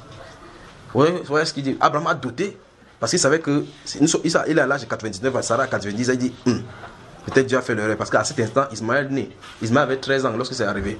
Et puis il lui dit qu'Ismaël vive devant ta face. Dieu lui dit que certainement Sarah, ton fils, ta femme t'enfantera un fils. À cet instant, Dieu a changé le nom de Sarah, changé le nom d'Abraham pour lui donner une nouvelle destinée. Donc l'être à l'intérieur avait été recréé. Maintenant, quand Abraham dit à Dieu, il dit qu'Ismaël vive devant ta face. Vous voyez ce que Dieu lui dit? Dieu lui dit que certainement, parce qu'il comprend qu'Abraham est en train de douter. Il croyait que Dieu est en train de parler de sa descendance qui est Ismaël. Dieu lui dit que non, certainement. Sarah, ta femme te donnera un fils. Et c'est par lui que je vais, où est-ce là, dont la postérité elle sort de la lignée d'Isaac. Maintenant, plus tard, il dit, mais pour ce qui est d'Ismaël, j'étais exaucé à cause d'Ismaël. Je le multiplierai, il y a des rois qui sortiront de lui, mais il n'y a aucune promesse d'alliance avec lui. Le Coran, c'est une tentative d'usurpation des choses bibliques. D'accord? Donc si tu fais de là-bas, tu as envie de manger l'usurpation. D'accord, mon cher frère? Voilà. Que Dieu vous bénisse. Des questions? Oui. Ismaël, les Arabes sont de quelle lignée? De quelle lignée? D'Ismaël. Regarde, c'est complexe. Parce que si vous prenez le cas, le peuple juif particulièrement, vous allez voir que c'est complexe également. Si vous prenez dans ces livres des Genèse, chapitre 16 et chapitre 22 particulièrement, vous allez voir effectivement que de lui sont sortis 12 princes. D'accord? Vous allez commencer à voir dans la Bible, on va parler de Doman. On va parler de Bazan. D'accord, frère? Mais ça veut dire que ce sont les ramifications pour donner les différents peuples. Ils vont aller peupler la Philistine. La Philistine. D'autres vont aller peupler les Toubal. D'accord? Vous ne pouvez pas dire de façon spécifique. Enfin, il n'y a aucune relation entre Mohammed lui-même et Ismaël. Ce sont des usurpations. Si vous voulez demander à un musulman que montre-moi que Ismaël est issu, que Mohammed est issu d'Ismaël, il ne mettra pas. Mais maintenant, avec la Bible, on peut mettre depuis Abraham jusqu'à Jésus.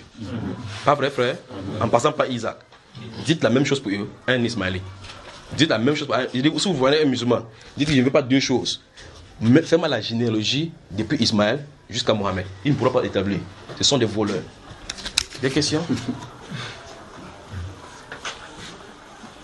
C'est bien comme vous avez le Coran, ça se passe ici. Il faut vérifier que... Oui, mon cher. Oui, d'abord qui parle? Oui. Moi je voulais savoir parce qu'il y a des chrétiens qui donnent à leurs enfants des cadeaux de Noël. Oui. Puisque Noël est une fête. C'est automatique. Ça veut dire que tu donnes un cadeau de Noël, ça veut dire qu'il te souhaite. Ces cadeaux, si tu te donnes ça en vertu, on célèbre le Dieu soleil. Posez des questions. Après que vous ayez entendu comme ça, vous n'avez plus de choix. Dieu a les yeux sur vous maintenant. Donc même si vous fuyez le frère Diataïs, vous allez partout là, il vous appelle le 25 décembre, venez on petit, non, je suis en train de... Alors que vous en train de fêter. Dieu vous voit.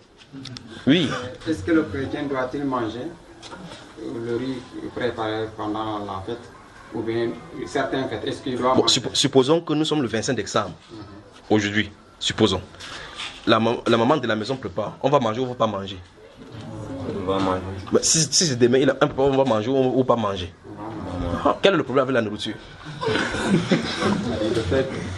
Le fait que, par exemple, il y a des voisins, oui. Ils vous servent. Si c'est la nourriture maintenant, est-ce que le lendemain, il vous sert la nourriture? Avant, hier, il vous a servi la nourriture. S'il attend ces jours-là pour servir la nourriture, c'est qu'il va dire que mon frère, célébrons ensemble la fête de Dieu, soleil. Là, je ne prends pas l'autre là.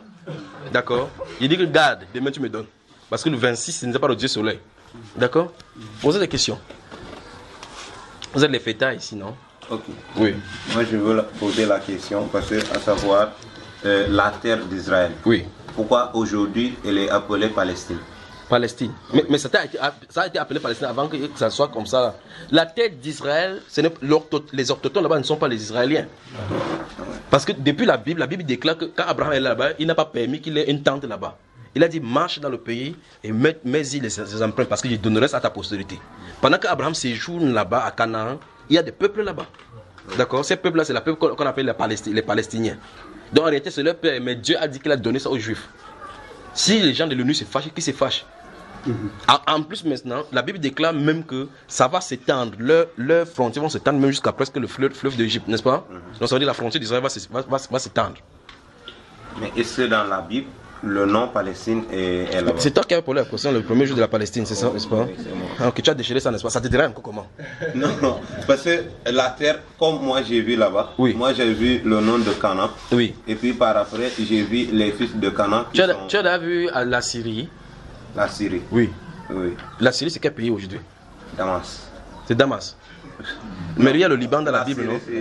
J'ai pas dit la Syrie. Il y a la Syrie, A-S-S. Pas la, L-A et S-I de ce côté-ci, d'accord? Il dit la Syrie. Tu l'as vu?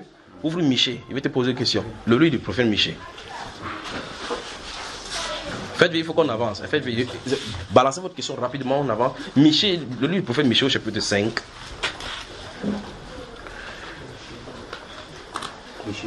Michée chapitre 5. J'ai dit Michée, n'est-ce pas? Tu y es? Ouais. Lis-nous à partir du verset 1. Et toi, Bethel? Bethléem Ephrata. Oui.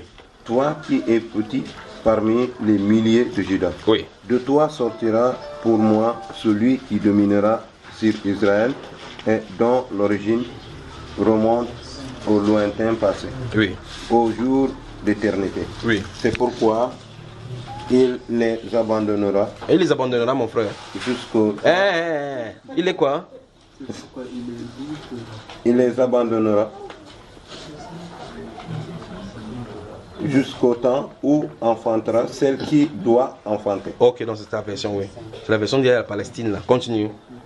Voilà, maintenant on dit qu'il les abandonnera, ça veut dire qu'il va quitter jusqu'à ce que, il va enlever la main là-dessus, jusqu'à ce que enfante la personne qui doit faire enfanter. Continuons.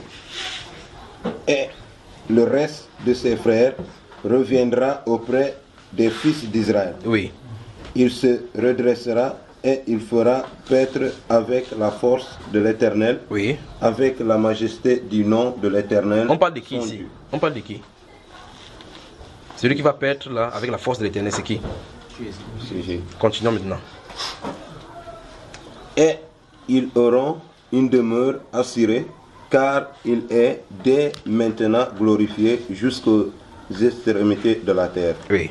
C'est lui qui la paix. Qui ramènera. Oui. Ici, on a dit qu'il sera la paix. Oui, enfin, il est le prince de paix. De toute façon, continuons. Lorsque la Syrie viendra dans notre pays. Alors, non, allons-y un peu doucement. Lis là-bas dans ta version, mon cher. Écoute bien. Lis. C'est lui qui ramènera. Celui qui ramènera la paix lorsque la Syrie viendra. L'Assyrien. L'Assyrien viendra dans notre pays. Oui. Et qu'il pénétrera dans nos palais. Oui. Nous ferons lever contre lui 7 pasteurs. Alors je pose donc la question, parce que tu as posé la question sur la Palestine, que quand tu ne vois pas. Ici, cet événement-ci, est-ce que c'est déjà passé? L'événement-ci, est-ce que l'événement que tu viens de lire dans cette prophétie-là, est-ce que c'est déjà arrivé? Oui. C'est déjà arrivé. Il dit l'événement-ci. On dit c'est lui qui va ramener la paix lorsque la Syrie va venir envahir notre pays. C'est lui qui va chasser la Syrienne. C'est déjà arrivé? Non. Ok, maintenant, voilà la Bible. Vous avez la Bible au devant de vous. Le verset 1 dit que et toi, Bethléem Ephrata, tu n'es pas être le moindre des Judas. De toi sortira pour moi un chef qui dominera sur Israël dans le jour, l'origine des jours, vraiment au jour de l'éternité. Donc nous voyons effectivement qu'il est né à Bethléem. Mais est-ce qu'il a gouverné sur Israël? Donc ça n'est pas encore arrivé. Et maintenant on dit effectivement que lorsque la Syrie va venir envahir Israël, c'est toujours lui qui va venir plus tard pour le chasser. Maintenant il pose la question, qui est la Syrie? Parce que la Syrie c'est un pays qui était à ce moment-là. Je ne sais pas si tu comprends le pourquoi ils sont été prendre ici. Parce que tu as dit que Ismaël, quand tu lis, tu vois plutôt Canaan. Mais aujourd'hui, tu ne dois pas voir Canaan dans la carte du monde. Parce que ça a pris un autre nom. Or maintenant, si tu comprends ce que la Bible appelle par Israël, tu peux connaître exactement là où le monde a de se diriger. Parce qu'il y a une attaque contre Israël qui est programmée. Voilà ce qui est écrit là-bas. Et on dit que ce pays-là s'appelle la Syrie. Est-ce qu'il y a un pays que vous entendez aujourd'hui qu'on appelle la Syrie? Non. Donc ça veut dire qu'il faut maintenant regarder la correspondance biblique du nom ancien, donc nom biblique d'un pays, et le nom moderne. D'accord? Voilà, donc faisons faire attention. Donc Canaan, Palestine n'est pas le nom, c'était le nom récent, mais le nom initial c'est Canaan. D'accord? Et Canaan n'est même pas le nom d'un pays, c'est le nom d'un fils, d'un petit-fils des Cham. D'accord? Voilà. Des questions? Oui. En fait, moi, ma question est conformément dans 1 Samuel, donc le chapitre 3, verset 9. Oui. Est-ce que Dieu peut donner donc un secret qui n'est pas forcément mentionné donc dans sa parole? Absolument. Absolument. Il y en a plein comme ça dans la Bible. Vous avez entendu dans Apocalypse, les tonnerres, c'est que les tonnerres ont dit, les 7 tonnerres. Tu as lu Apocalypse? Apocalypse, oui. Oui. Quand les tonnerres parlent, les tonnerres, les 7 tonnerres ont parlé. La Bible déclare, Jean voulait écrire ce qu'on dit, les 7 tonnerres. On lui a dit de ne pas écrire ce que les tonnerres ont dit. Vous avez vu cela? Donc le tonnerre a parlé. Comme vous entendez quand il veut pleuvoir, ce sont les langages. Jean a entendu. Donc ça veut dire qu'il y a un message caché dans le 7 tonnerres. Pas de secret qui est écrit. Mais c'est écrit littéralement. Tu vas dire que les tonnerres ont dit quelque chose, mais tu ne peux pas savoir ce qu'il dit parce que c'est un secret. D'accord mon frère? Des questions? Oui. Okay, je veux aussi savoir. Si vos questions sont épuisées, vous me dites, il passe là-dedans. L'histoire, parce que au temps de Saül, oui. Quand il y avait le problème, donc ils ont allé consulter la dame. La sorcière d'Andor. Oui. Qui a appelé l'esprit de Samuel.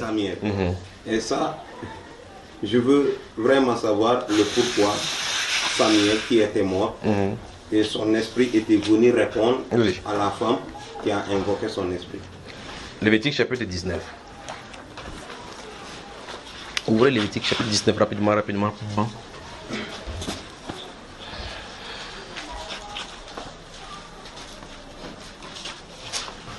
Lévitique, le chapitre 19.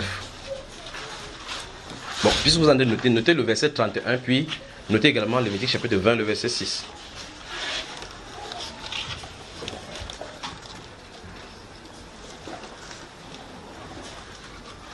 Lévitique chapitre 19,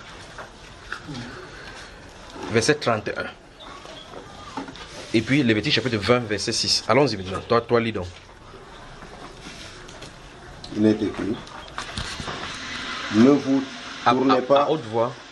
Ne vous tournez pas vers ceux qui invoquent les esprits, ni ceux qui prédisent l'avenir. Prédisent l'avenir.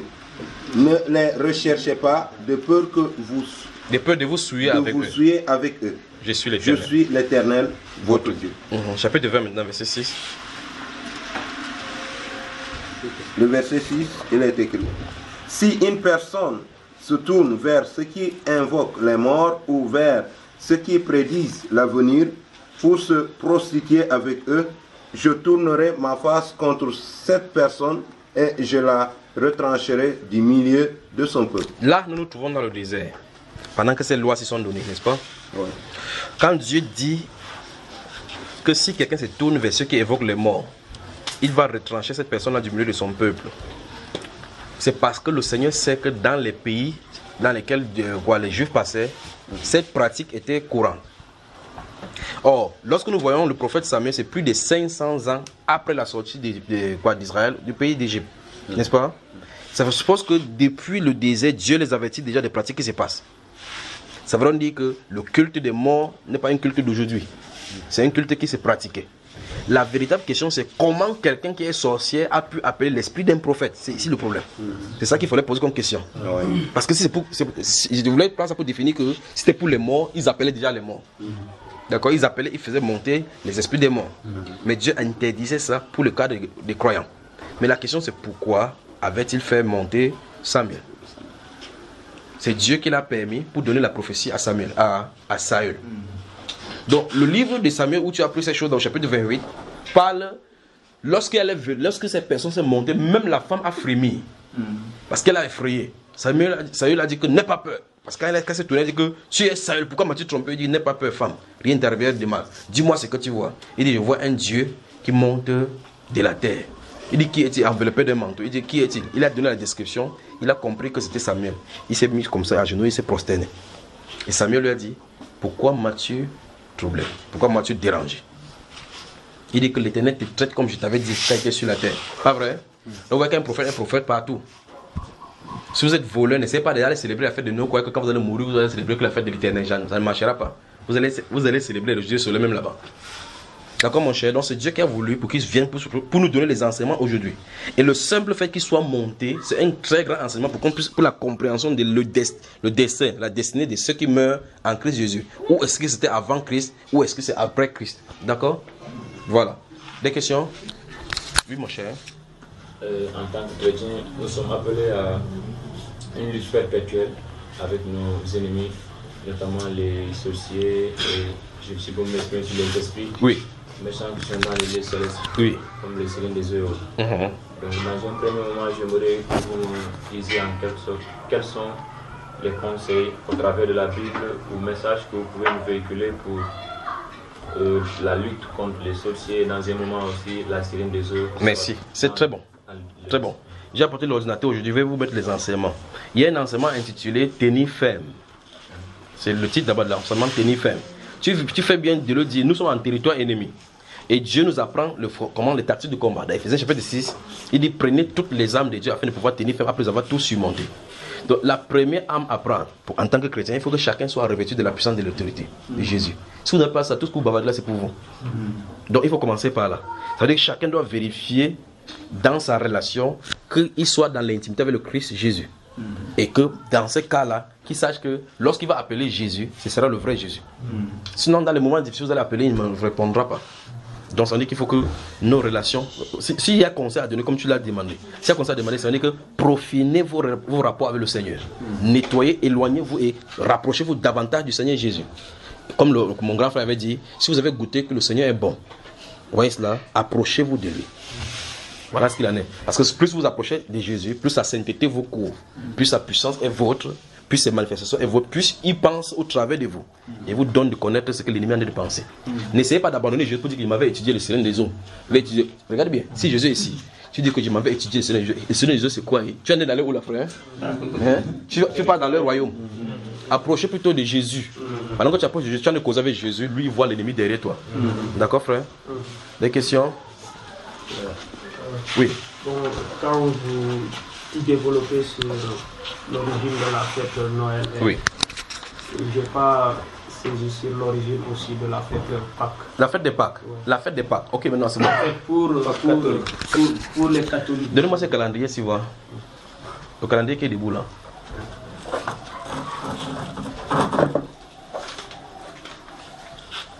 Voilà, merci. Je crois que vous en avez ici.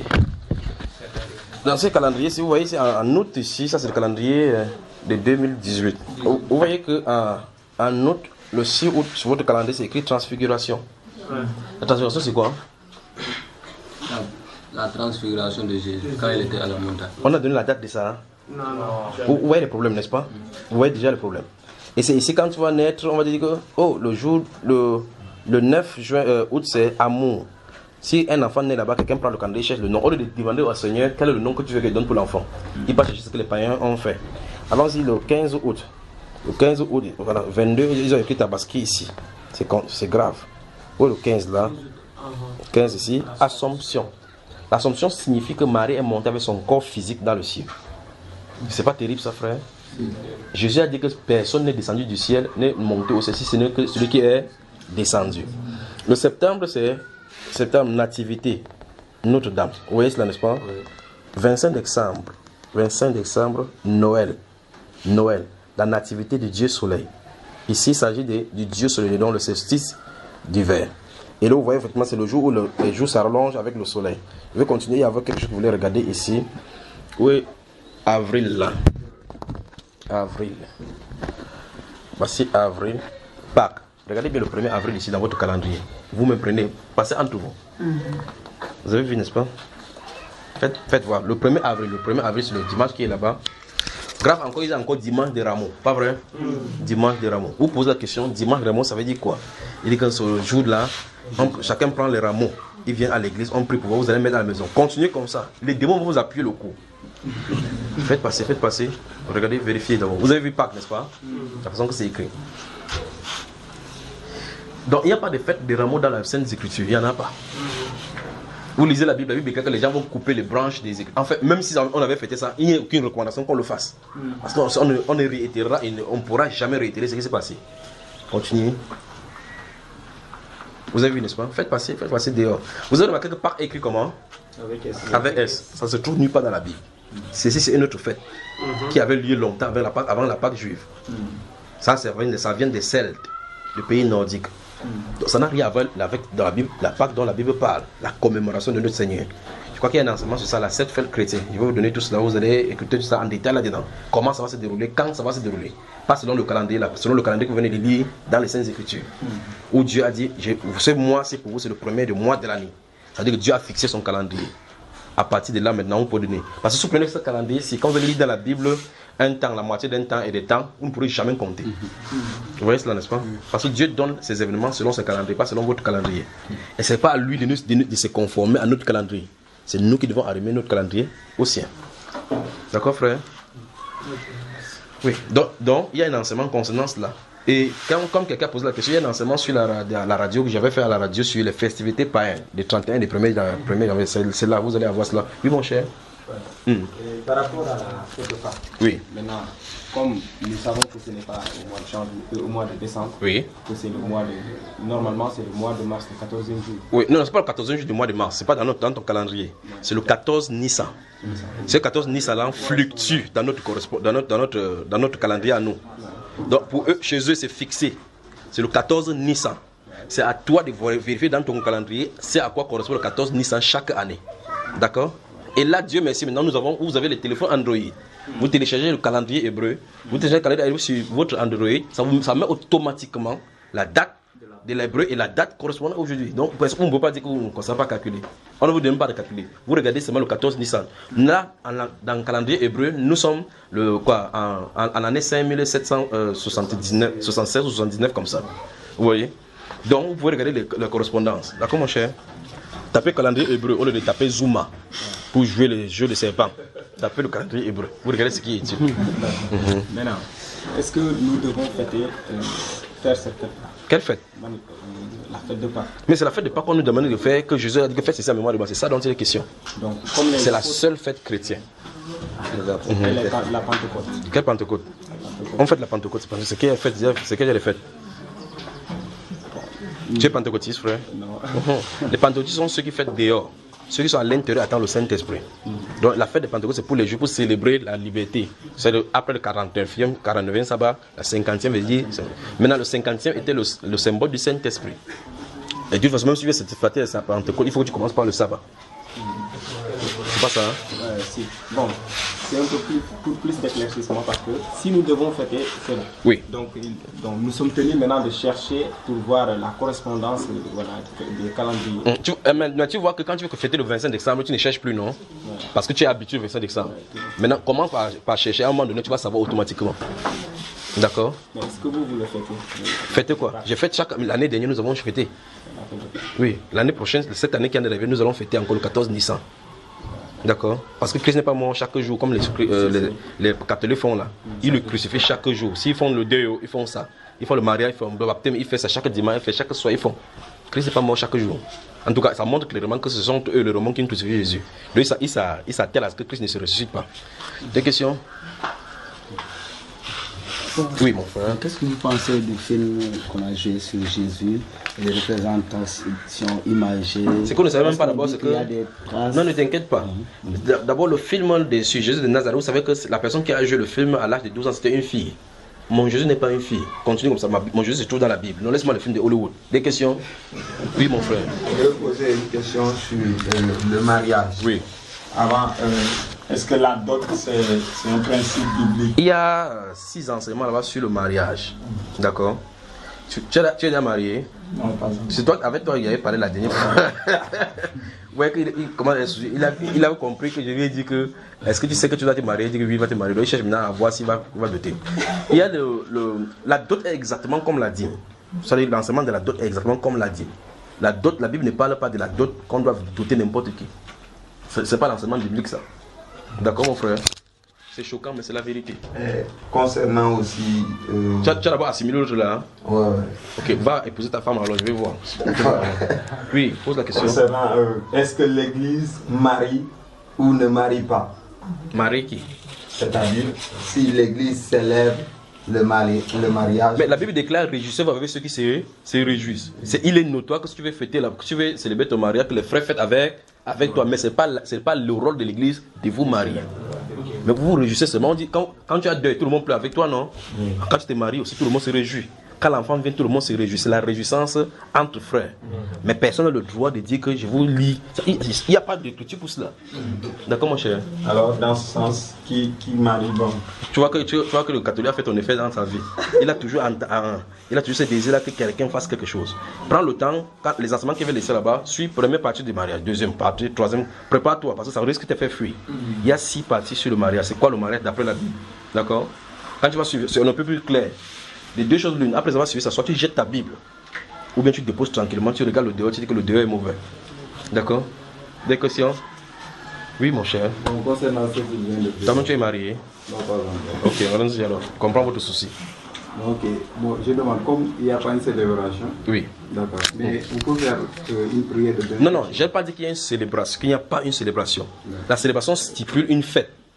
Parce que c'est le moment de réjouissance. Dans Jean chapitre 2, on voit Jésus-Christ qui était allé à cette fête de réjouissance. Mais la différence maintenant envers eux, c'est s'il y avait quelqu'un qui devait célébrer le mariage et ordonner le mariage, ce serait Jésus. Mais il y a été invité comme un participant. Vous voyez la différence, n'est-ce pas?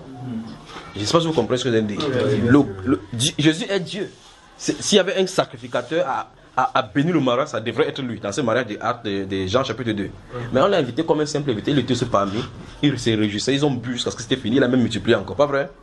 Alors là, ce que je t'en ai dit, c'est, lorsque vous participez dans cette fête-là, c'est vous qui fêtez. Vous fêtez avec votre frère, vous réjouissez de ce qu'il sait, il a retrouvé sa côte. C'est pas facile de trouver la côte ici dehors. D'accord?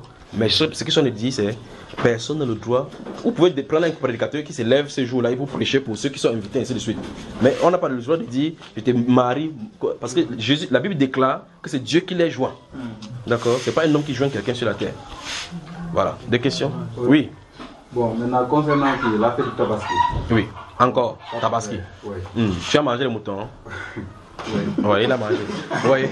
Le frère avait fait sa meilleure coupe. Il a quand même mangé. Oui, dis-nous. Ok. Bon, parfois on est dans des familles composées de catholiques et de chrétiens. Oui. Ouais. Et les musulmans, parfois, ils nous servent. Oui. Des repas. Oui. Ouais. Maintenant, je demande si le chrétien peut avoir accès à ces repas. Le repas de la Tabaski ou bien chaque jour quand on mange? Non, le repas de la Tabaski. De la Tabaski. Toi, tu as à manger. Si tu dis maintenant que c'est ça, c'est pas ça, tu vas faire comment pour vomir? Tu as à manger, non? Je vais juste demander à Dieu, non, pardon. Tu as demandé parler à Dieu. Donc, bon, si c'est pas bon. Oui. Si vous me dégagez. Attends, prochaine Tabaski, tu vas quand même fêter. Parce qu'on a vu tout à l'heure là que la Tabaski, c'est une fête, c'est une tentative d'usurpation du titre d'Isaac. Donc, c'est derrière le mensonge. Donc, c'est la fête du mensonge isaacien. Alors, comme c'est la fête du mensonge isaacien, est-ce que tu vas toujours participer? Donc, ça veut dire que la fête de Tabaski, tu ne dois plus la célébrer, non? Des questions encore? C'est bon. Oui. Dans le monde spirituel, dans le camp des ténèbres, oui. Concernant les sorciers oui. et les satanistes. Qu'est-ce que les sorciers t'ont fait, toi? Depuis, pose des questions seulement sur les sorciers, les sirènes, les eaux et autres. Tu seras d'accord que tout à l'heure on prie, non? Pendant que vous y êtes, c'est cet esprit-ci qui contrôle votre pays. Quand j'étais à Dakar, l'un de ces grands esprits qui contrôle votre pays est venu pour m'attaquer. J'ai comme l'impression qu'il y a un des grands tribus ici chez vous qui servent un esprit des eaux, mais sa forme c'est l'alligator, comme le crocodile. Donc il doit y avoir une tribu chez vous ici qui adore cet esprit-ci. Et les gens font des sacrifices en bordure des mers. Donc quand je suis entré dans le pays où je parle comme ça qu'ils essaient de m'attaquer. Je ne sais pas quel est le clan ici chez vous qui adore. Tu connais? Les c'est le nom. Les quoi? Non, je ne parle pas ici. Il dit quand j'étais à Dakar. Dakar, c'est quel... Les types de sacrifices auprès de la mer. Mais ils ne sont pas ici en Casamance. Ils ne sont pas ici en Casamance. Oui, mais c'est le même esprit, je suivais. Oui. Ils sont à Dakar. Le Wolof. Donc, comment ma chère? Les Lébou. Ce sont eux. Donc, c'est eux qui commandent avec ces esprits-là. Ce qui est curieux, c'est que quand je suivais cet esprit, j'ai vu que cet esprit se trouvait en plein dans les mosquées.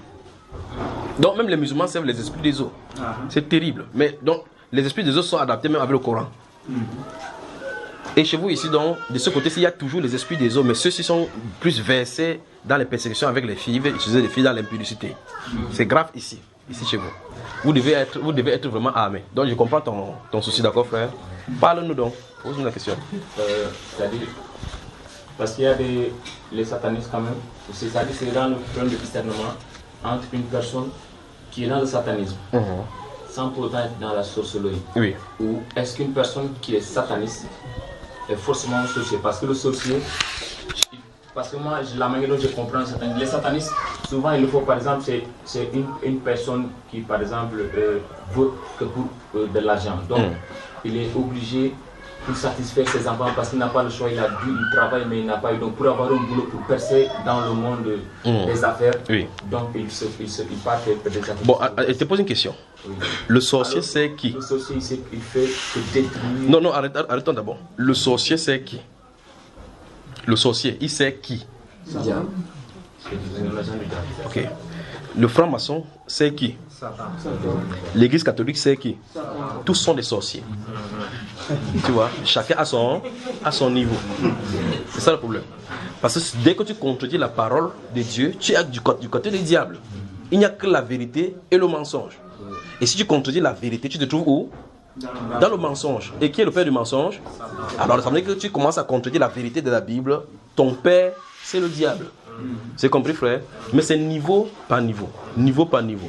Alors, ce que tu appelles satanisme, tu dois savoir qu'il y a une religion physique maintenant appelée satanisme. Ils ont un livre avec une Bible satanique où ils prêchent exactement comme on a de prêcher là-bas. C'est l'église de Satan. En 1966, Anton Lavey, qu'il a fondé aux États-Unis. Aleister Crowley, en 1945, a écrit les bases de cela. D'accord?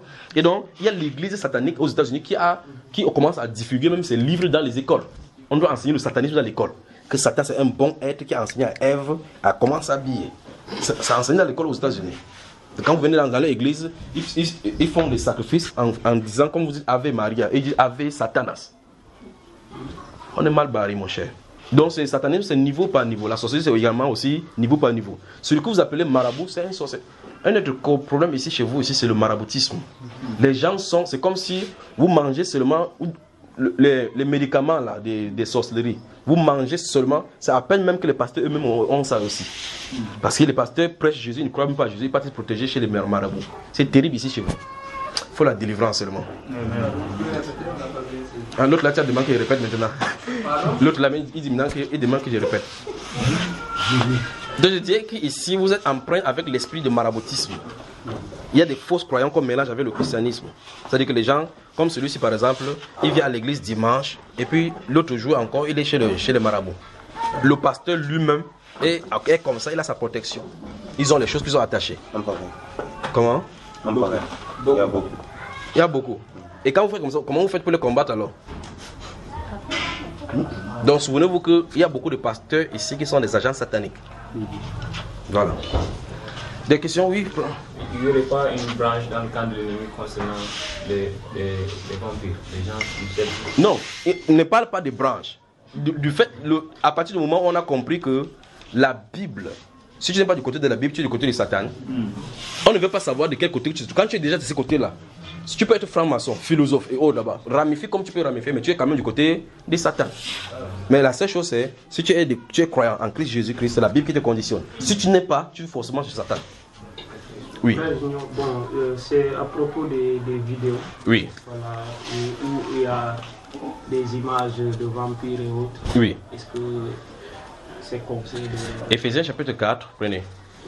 Lisons et regardons ce que la Bible dit. Donc le frère, quand il veut se détendre de soi un peu, il voit un film des vampires.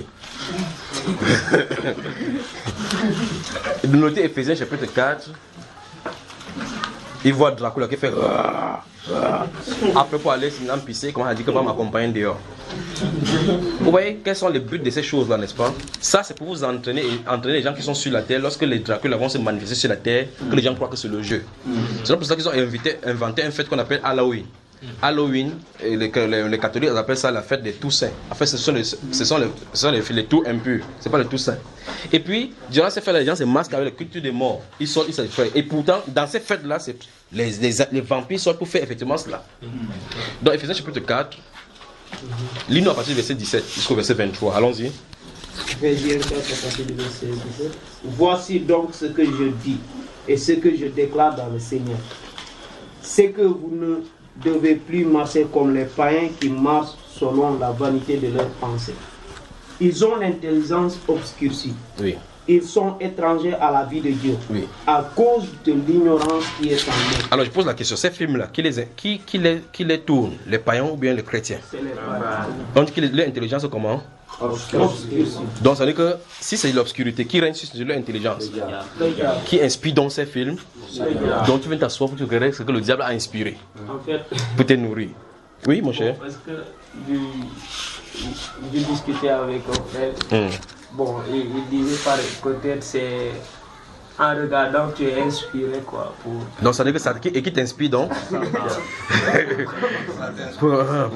mais souvenez-vous de ceci. Souvenez-vous, les films que vous voyez sont des séances d'initiation.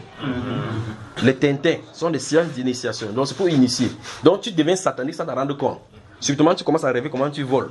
Tu commences à rêver comment tu fais des choses, comment on te poursuit. Mais tu es dans le jeu de Satan. Maintenant, qu'est-ce que la Bible déclare? Philippiens, ouvrez maintenant Philippiens. Philippiens, chapitre 4. Tu peux nous lire le verset 8, frère? Tu vois, tu peux lire à haute voix. Philippiens 4, le verset 8. Oui. Au reste, frère, que tout ce qui est vrai, tout ce qui est honorable, tout ce qui est juste, tout ce qui est pur, tout ce qui est aimable, tout ce qui mérite l'approbation, ce qui est vertueux et digne de louange soit l'objet de vos pensées. Prenez votre film comme vous disiez. et puis examiner à la lumière de ces versets. Vous posez la question, est-ce que c'est vrai? Est-ce que c'est juste? Est-ce que c'est honorable? Est-ce que c'est mérité de louange? Est-ce que c'est pur? Si c'est non, vous mettez ça de côté. On dit que ça soit l'empire de vos pensées, ça doit conditionner votre pensée. Voilà. Que Dieu vous bénisse. Oui, ici. Voilà, par rapport à ça aussi, il y a parfois certains, pour mieux illustrer, pour mieux donner un enseignement plus clair, oui, ils font les vidéos, des représentations. Parfois, on voit un Jésus avec son sceptre, avec sa couronne. Non, regarde bien. Tout cela, c'est Babylone. Jésus, dans sa parole, ou mieux encore, depuis la Bible, quand Dieu a fait sortir le peuple juif, il dit quand vous serez entrés, il faut faire entendre cette parole à tes enfants. Il y a les enfants de tes enfants pour qu'on le garde. Le but de la parole, c'est pas que ça reste dans les pensées, que ça reste dans le cœur. Les images n'impriment pas, les images vidéo que vous voyez n'impriment pas dans les yeux, mais dans les pensées. D'accord? La parole veut habiter. Je crois que c'est hier ou devant lui que garde ça dans le fond de ton cœur. D'accord? C'est pour ça que Dieu a interdit les représentations.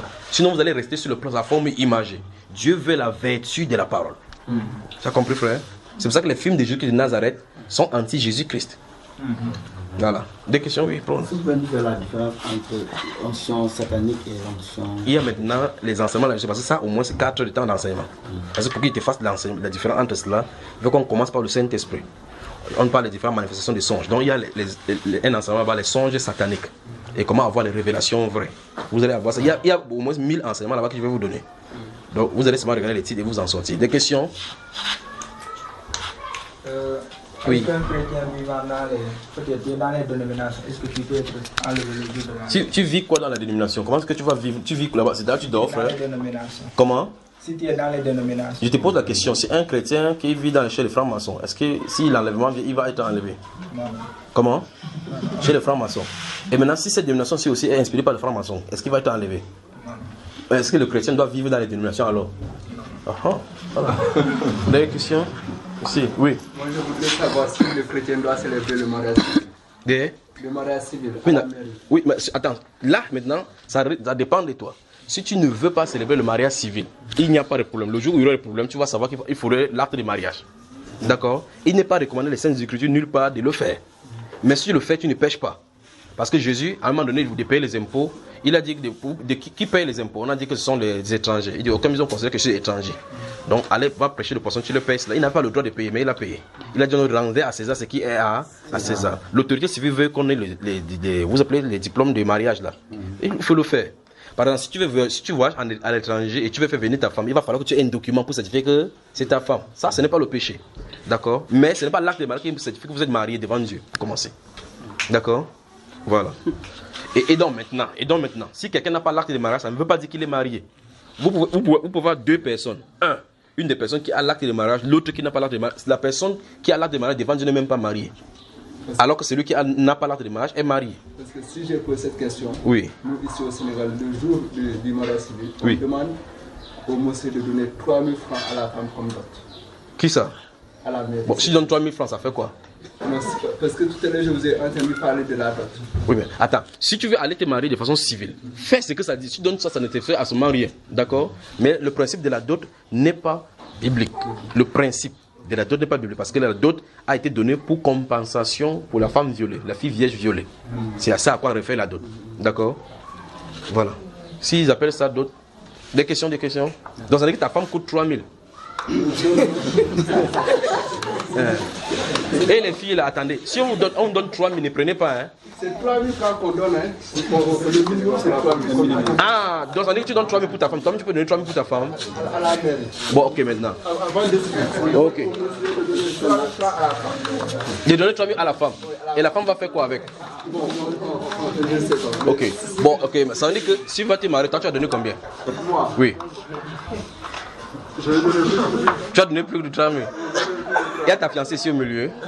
Pardon? Il y a ta fiancée ici. Non. Ok. Donc le jour où tu vas te marier, tu vas donner combien? 30 000 ou bien 100 000? Bon, ça dépend. Ne donne pas comme ça pour pas dire que donne-moi mon argent. Ça dépendrait de ce que j'aurai le jour. Ok. Mais quand tu donnes, est-ce que la dot est donnée à la personne elle-même? Si c'est la dot, donc ça, c'est pas une dot. D'accord? C'est juste des jeux de culture qu'on a mis seulement pour ambiancer. C'est pas la dot, ça. Parce que d'après la Bible, ce que nous disons dans la Bible, la dot c'était la compensation au père de la fille lorsque la fille avait été violée. D'accord? Voilà. Oui. Hier, il y avait une sœur qui était venue. Elle m'a écrit hier nuit un message parce qu'elle ne pourra pas venir. Donc, elle m'a demandé de vous demander que vous parliez de la Sainte Seine. Non, il y a des enseignements pour cela. Il y a au moins 4 enseignements sur ça. C'est ce que nous parlions tout à l'heure. La sœur fait le chrétien. Comment ça doit se passer? La Sainte Seine tue. Et ainsi de suite. Mais ça tue. Ça ne guérit pas, ça tue. D'accord?